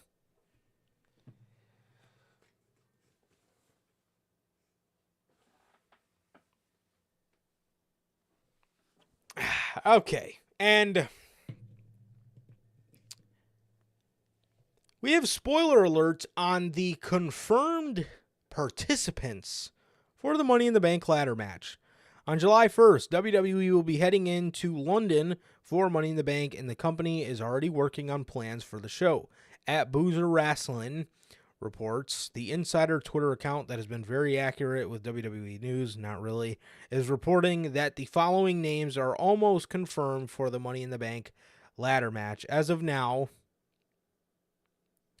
Damian Priest, LA Knight, Bobby Lashley, and Matt Riddle are the names that are almost confirmed. The other names that they have been discussing, but are not official for the match are as follows: Cody Rhodes, Gunther, Finn Balor, Chad Gable, and Edge. Boozer also stated that it is not officially decided yet on whether the match will be a 6-way or an 8-way.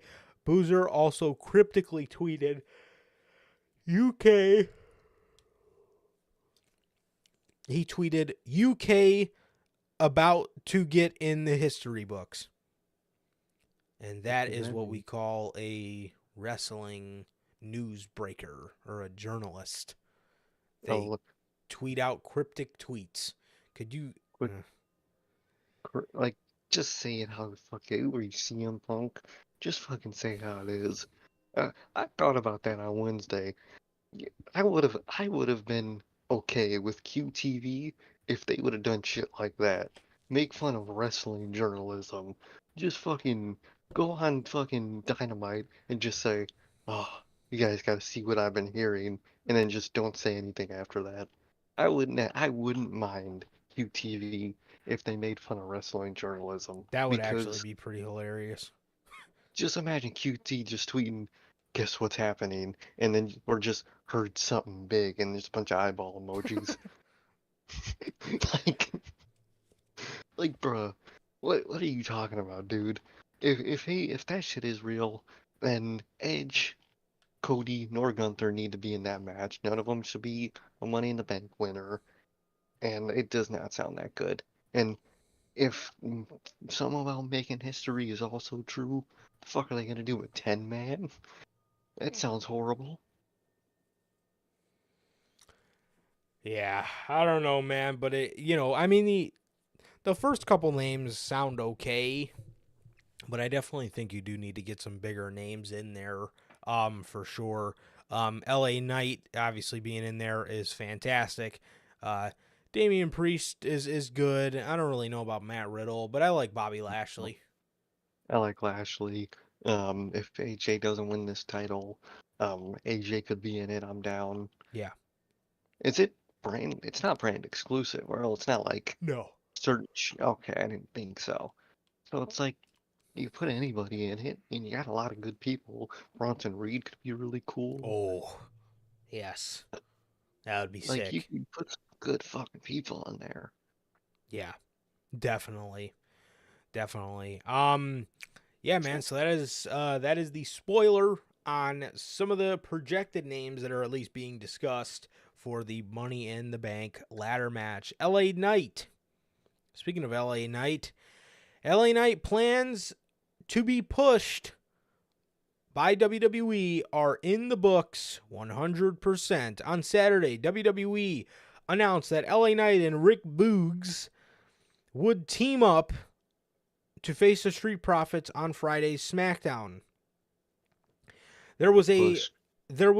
Night Boog segment that was scheduled for SmackDown, but as reported by @Boozer Wrestling's insider Twitter account, the segment was delayed. It ended up airing on the SmackDown Lowdown that airs Saturday on Peacock. The decision to have Knight and Boogs team up has led to a lot of fans voicing their frustration, because many feel that he should be moved up the card as a single star.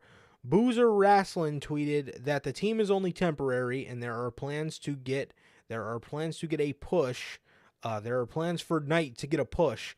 Boozer tweeted that a push is in the books 100% and he's a top 3 contender to win Money in the Bank, but there is no solid winner decided yet. Boozer also said,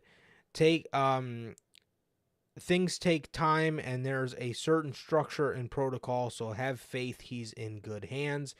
Knight has been getting great reactions on the live events and has not gone unnoticed by WWE management. This is absolutely fucking reassuring to hear, because when I first heard about that tag team with Rick Boogs, I almost lost my shit.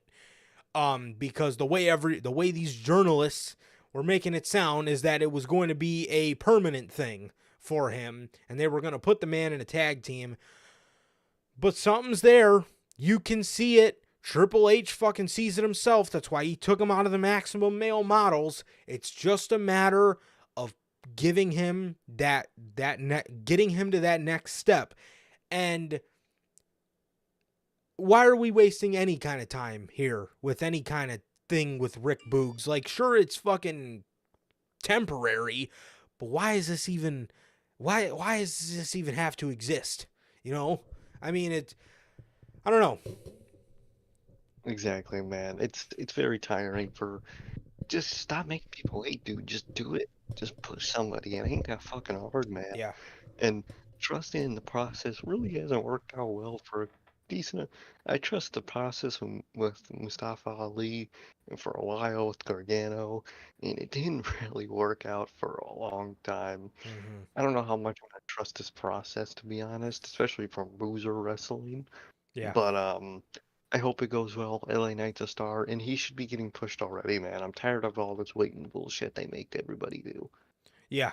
Just wait. And it's the thing that's nice about LA Knight, though, is all those stars that they're thinking about discussing for the Money in the Bank ladder match.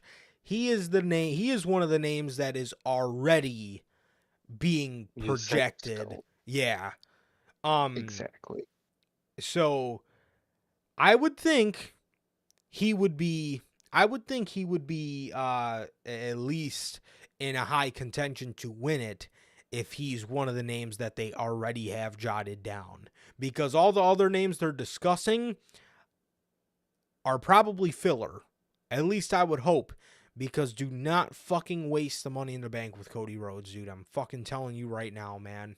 Do not do it. Please do If you not, want a man. good Money in the Bank this year, unless you want to, like Sir K just mentioned, make us fucking wait even longer for a great Money in the Bank winner under Triple H until next year, don't do that shit, bro. Do it now. Stop making everybody wait for everything and just do it now. There's no better time, bro, where after Mania, like, you got no more excuses, bro. Exactly. You don't have any. Just do it. Definitely, man. Definitely. So, some more rumors going around the rumor mill, man. There is a rumor going around that Bianca Belair and the Street Profits will turn heel later in 2023. I hope so, man. A man can Fucking hope and pray. thank God. Both acts need to fucking desperately turn heel, man. Dude. Ugh. I hope that's true, man. I really do. I hope so with a fucking passion. I cannot stand Bianca Belair as a babyface, and the Street Profits are so annoying as baby faces, bro. They absolutely need to turn heel. I think But, it could completely change the game for them, especially the Street Profits. actually, those Street Profits, man, they could be really cool as heels, man. Yes. I mean, we've already seen it with Bianca. We know it's good, but the Street Profits, dude, oh man. They need it bad. They really do, man. They really do. I need it. Definitely, I needed man. it like a year ago. Yes, at after they lost to RK Bro at WrestleMania, me and Sir K had the perfect way for them to turn heel, and they didn't go with it, man. So,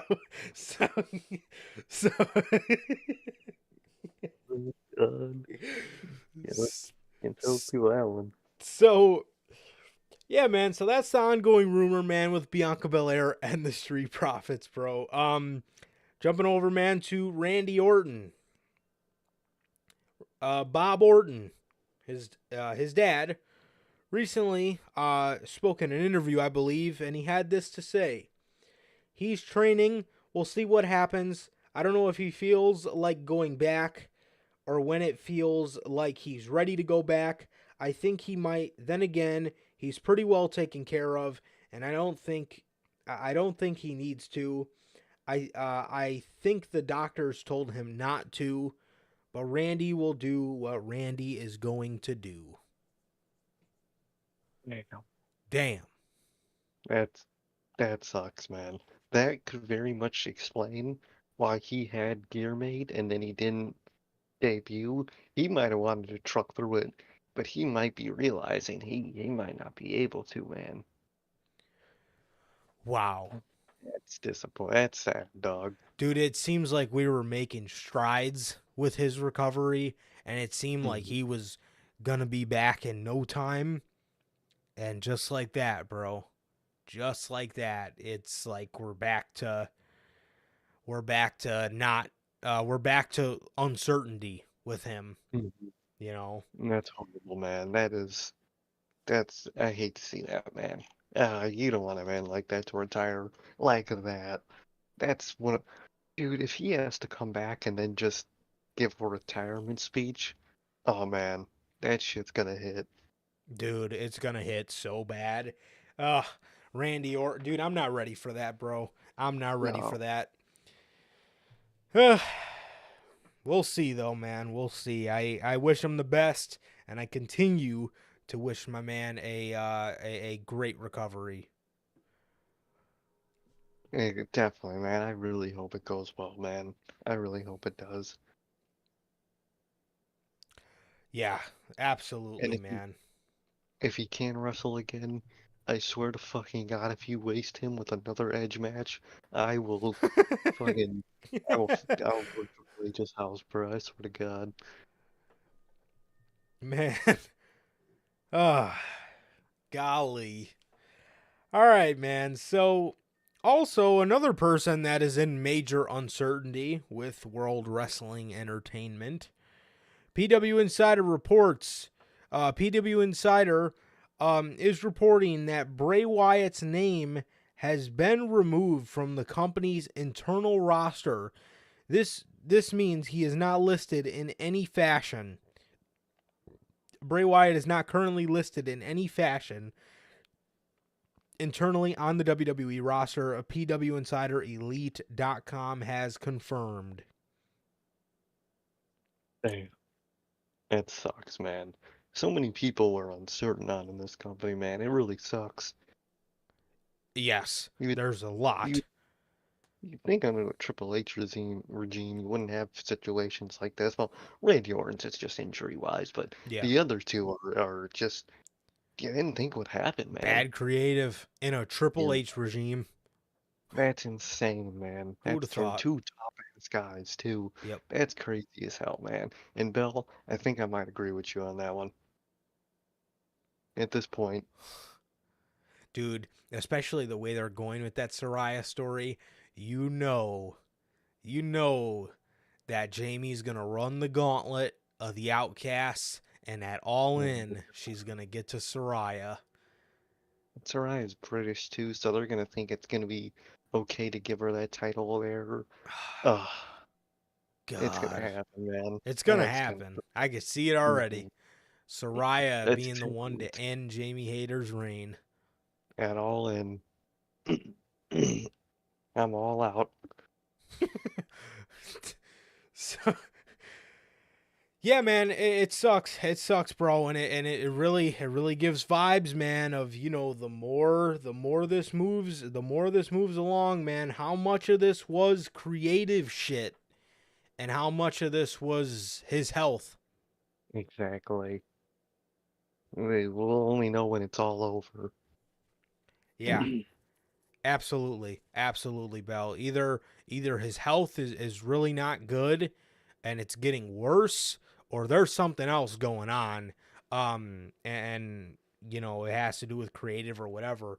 But I don't know, man. I wish him the best, and I just can't wait to see him again, bro. And I hope he can tell his story the way he wants to tell his story.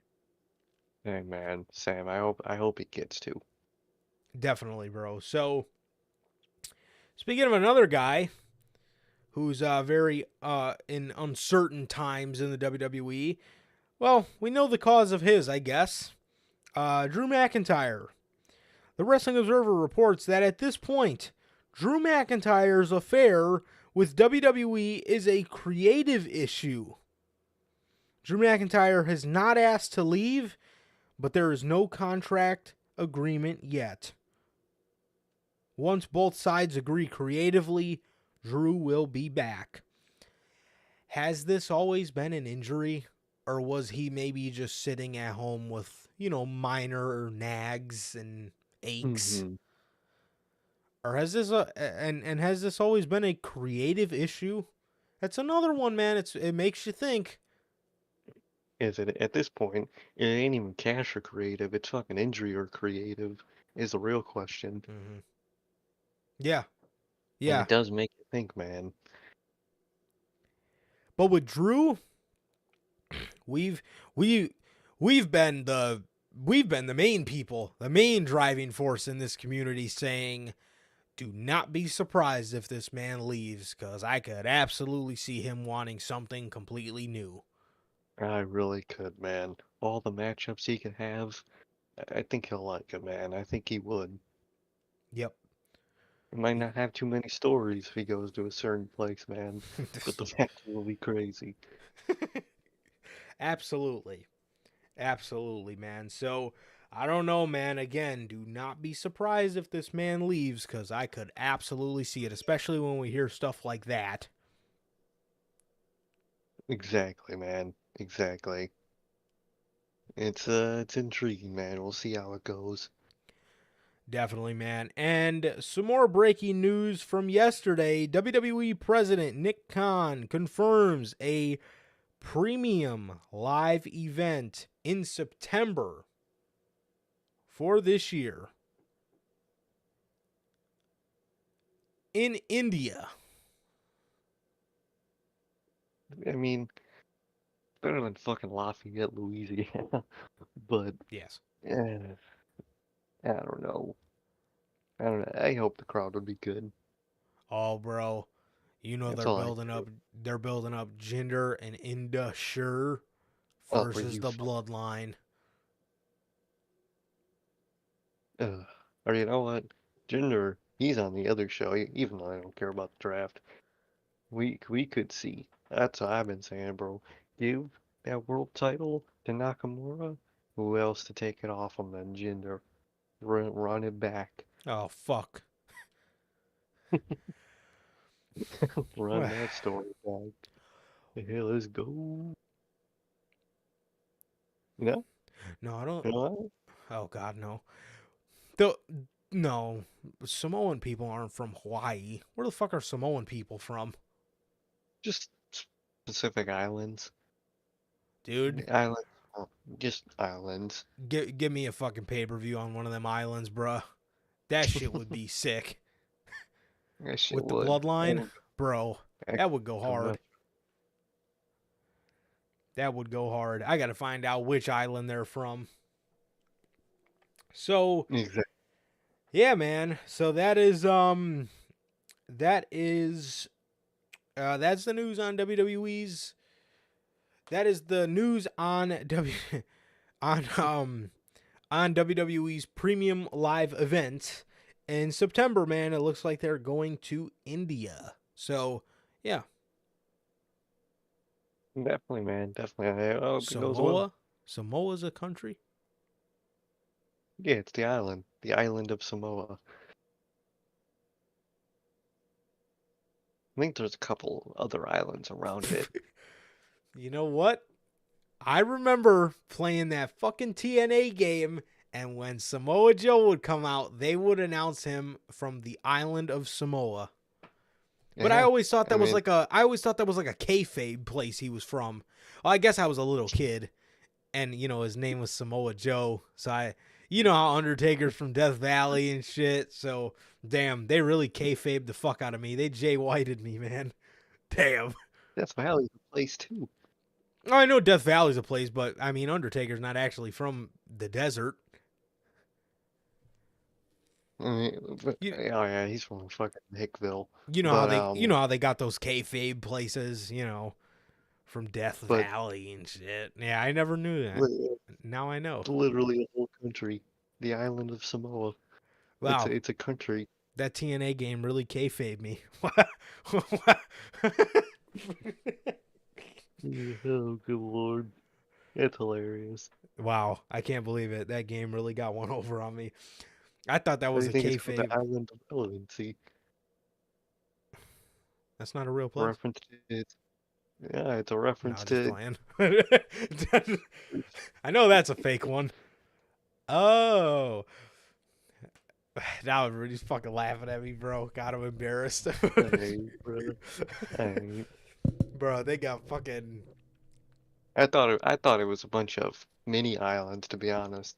I ain't even capping. Gotcha. The I know Samoan some places Islands. are like that. I genuinely, wow. I genuinely thought that fucking, wow. I thought that, I'm embarrassed. That TNA game Ain't really good, bro. kayfabe me, bro. They really had you thinking, just damn.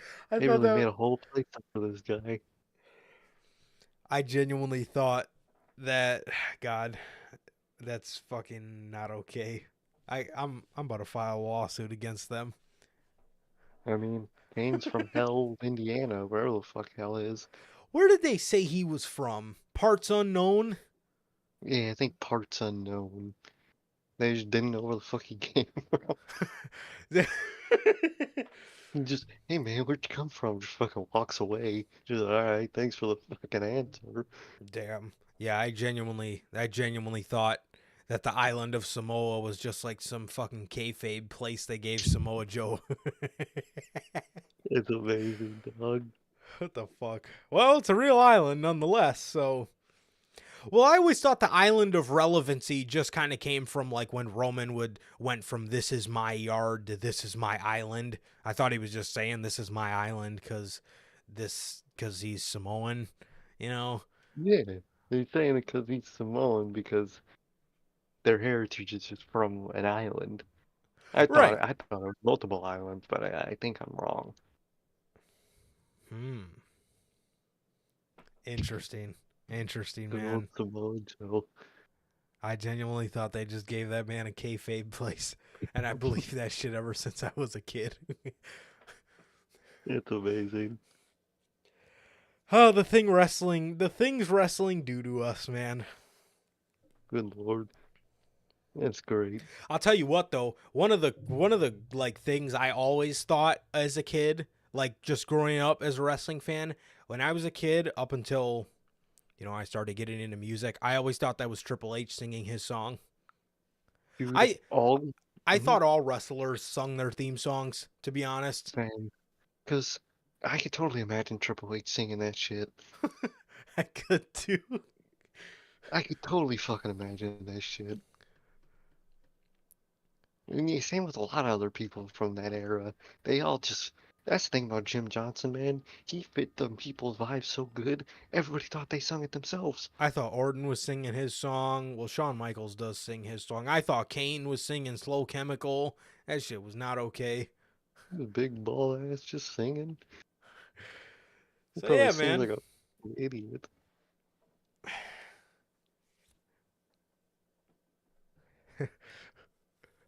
Well, that's the thing about Lemmy. Maybe Yeah, you that's what I'm can. saying. Like when he sings, I can't tell that he has a British accent. I never knew he was British until I saw like one of their logos with like the British flag on it.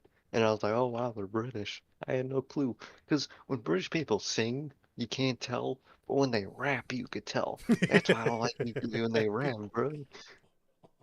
It's the thing. Like, what's that one At this band? again. Oh God. What's that band that did that NXT song? Oh, the NXT UK Like, song no. Rumpa. Oh. Bring Me the Horizon. Oh They're yeah. British. You can't even tell. But Bring Me No. the Rumpa is fucking. You can tell them they're fucking British. I never knew they were British, and Lemmy and in the group never knew it. Never knew they were British. Rumpa. I bet you could like same way. I don't think British people can tell the differences between like different types of hick accents. Like you take a hick from Florida and a hick from like fucking Tennessee, you could tell which one is from where. I don't think a British person would be able to tell. That's just the shit about accents that get you. You could just tell when you're in that area or around that type of person. Mm-hmm. Definitely.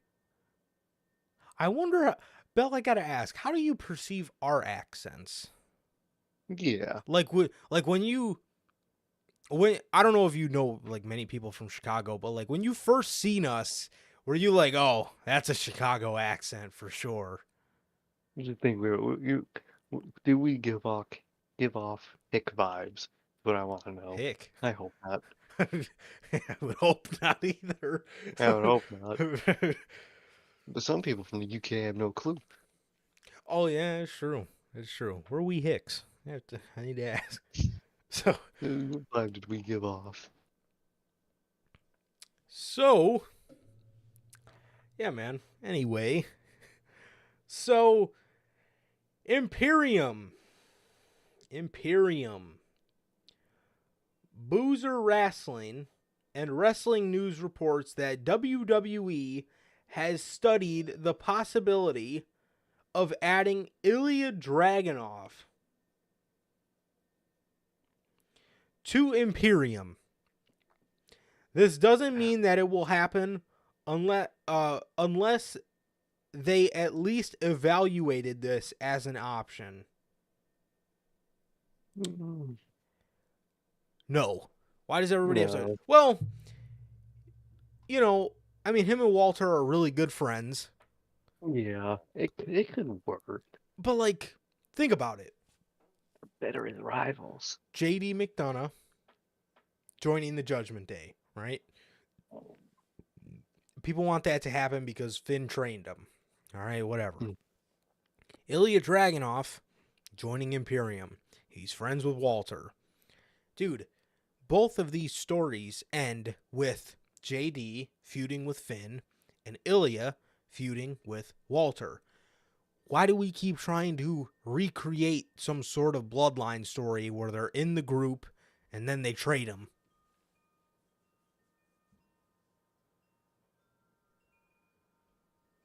Okay, so we just sound like generic. Okay, it's good. And it sounds southern, so that's all I care about. Especially New York, too. A southern drawl.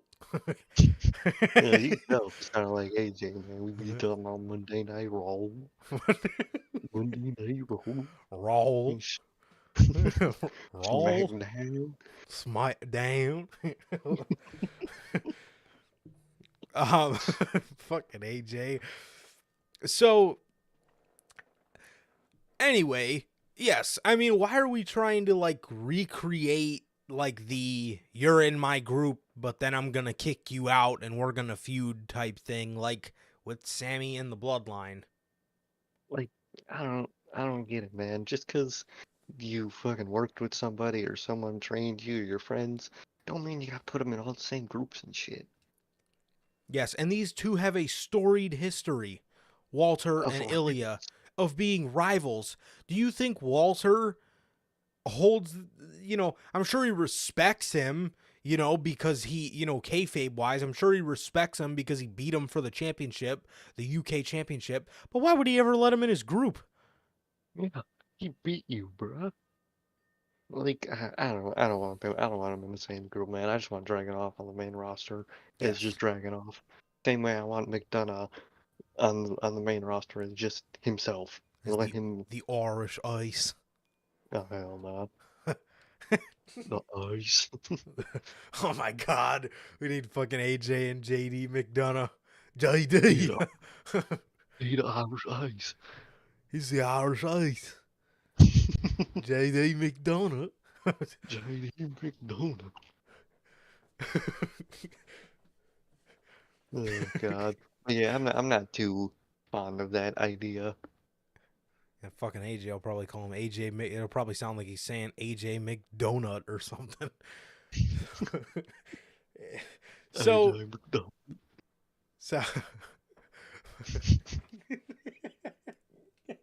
McDonut. Oh, dude, that's hilarious.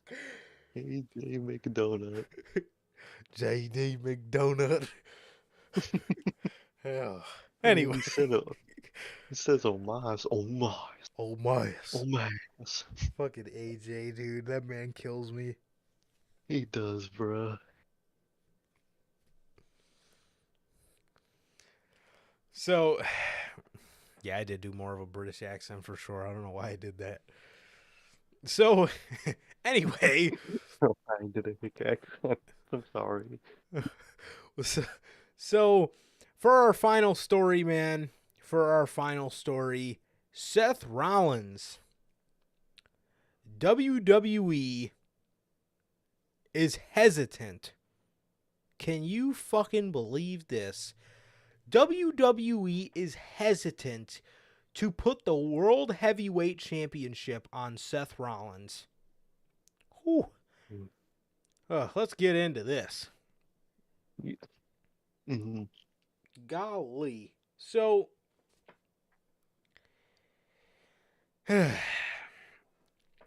while Seth Rollins is widely considered to be a favorite in the WWE World Heavyweight Championship tournament, a new report claims that there is hesitancy in putting the title on him due to his outside due to his outside the squared circle venues.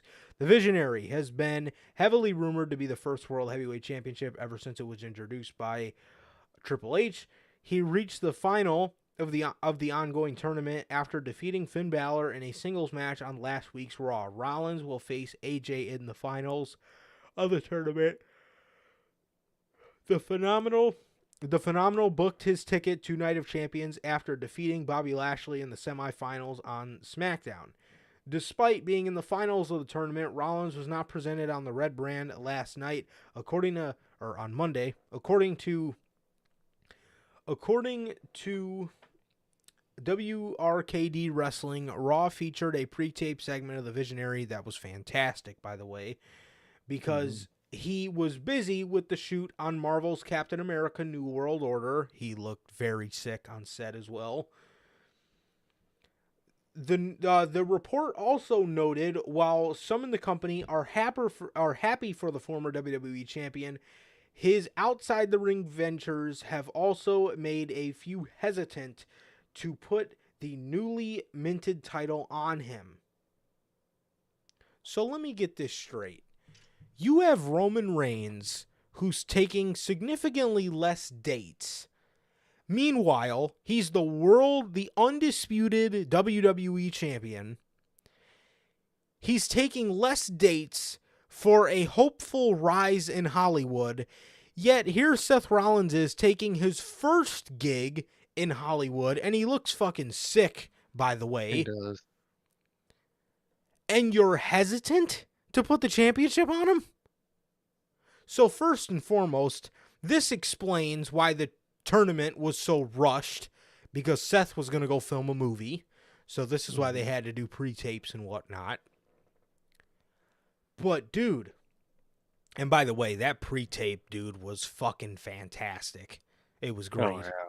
That was great. But again, you have Roman Reigns, who is knee-deep into a title reign, well beyond knee-deep at this point. Oh, He's nearing 1,000 days.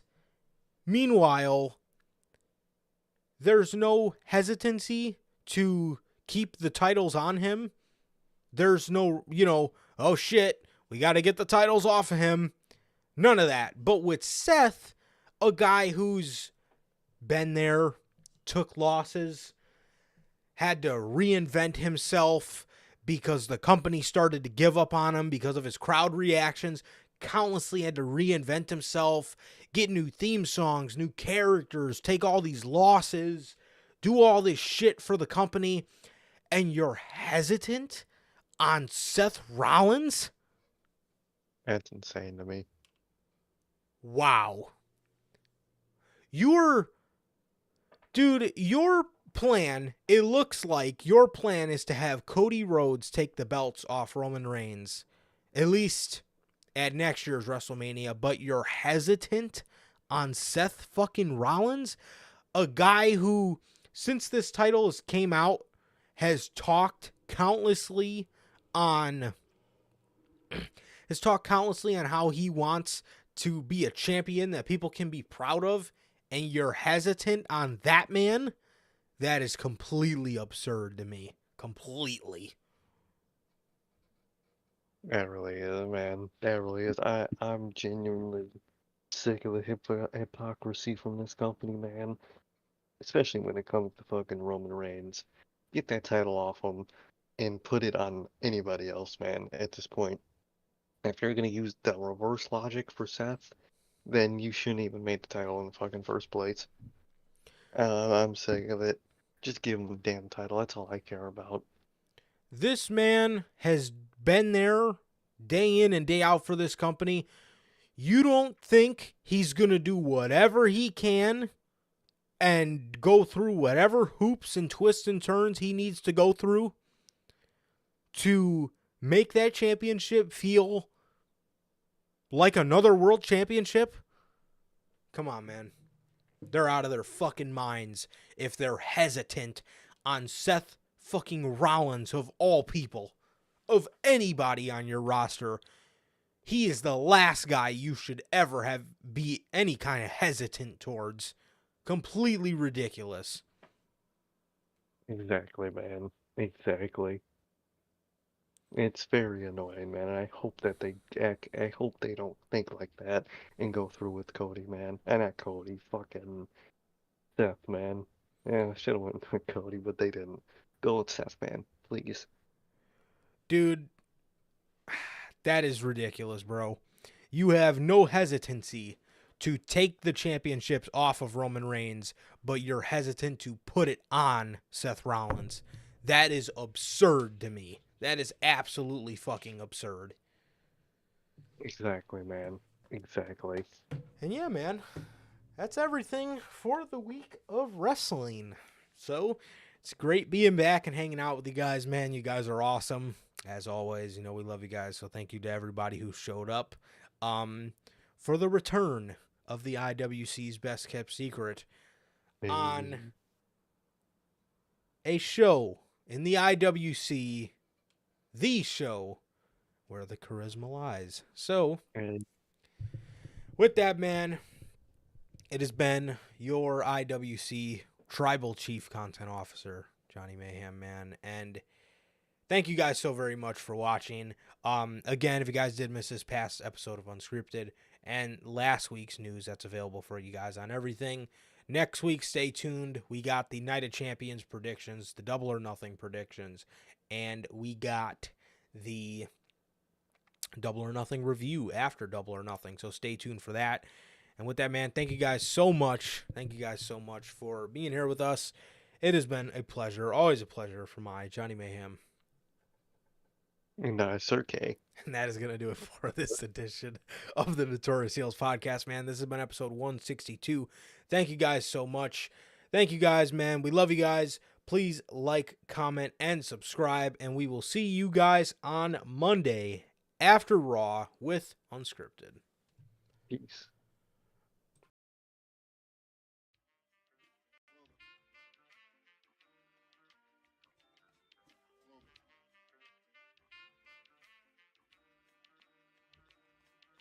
I used to get deals on the bitch. Now I throw shields on the dick to stop me from that HIV shit. And niggas know they soft like a Twinkie fillin', playing the villain, prepare for this rap killing. Biggie Smalls is the illest. Your style is played out like Arnold when what you talking about, Willis? The thrill is gone, the black Frank White is here to excite, throw dick to dice. Bitches are like I'm brainless, guns are like I'm stainless steel. I want the fucking fortune like the wheel. I squeeze gats till my clips is empty, don't tempt me. You don't want the fuck with the I'll be damned if this ain't some shit. Time to spread the lyrics over harmony grip. It's the mood killer death trap. Yes, I'm a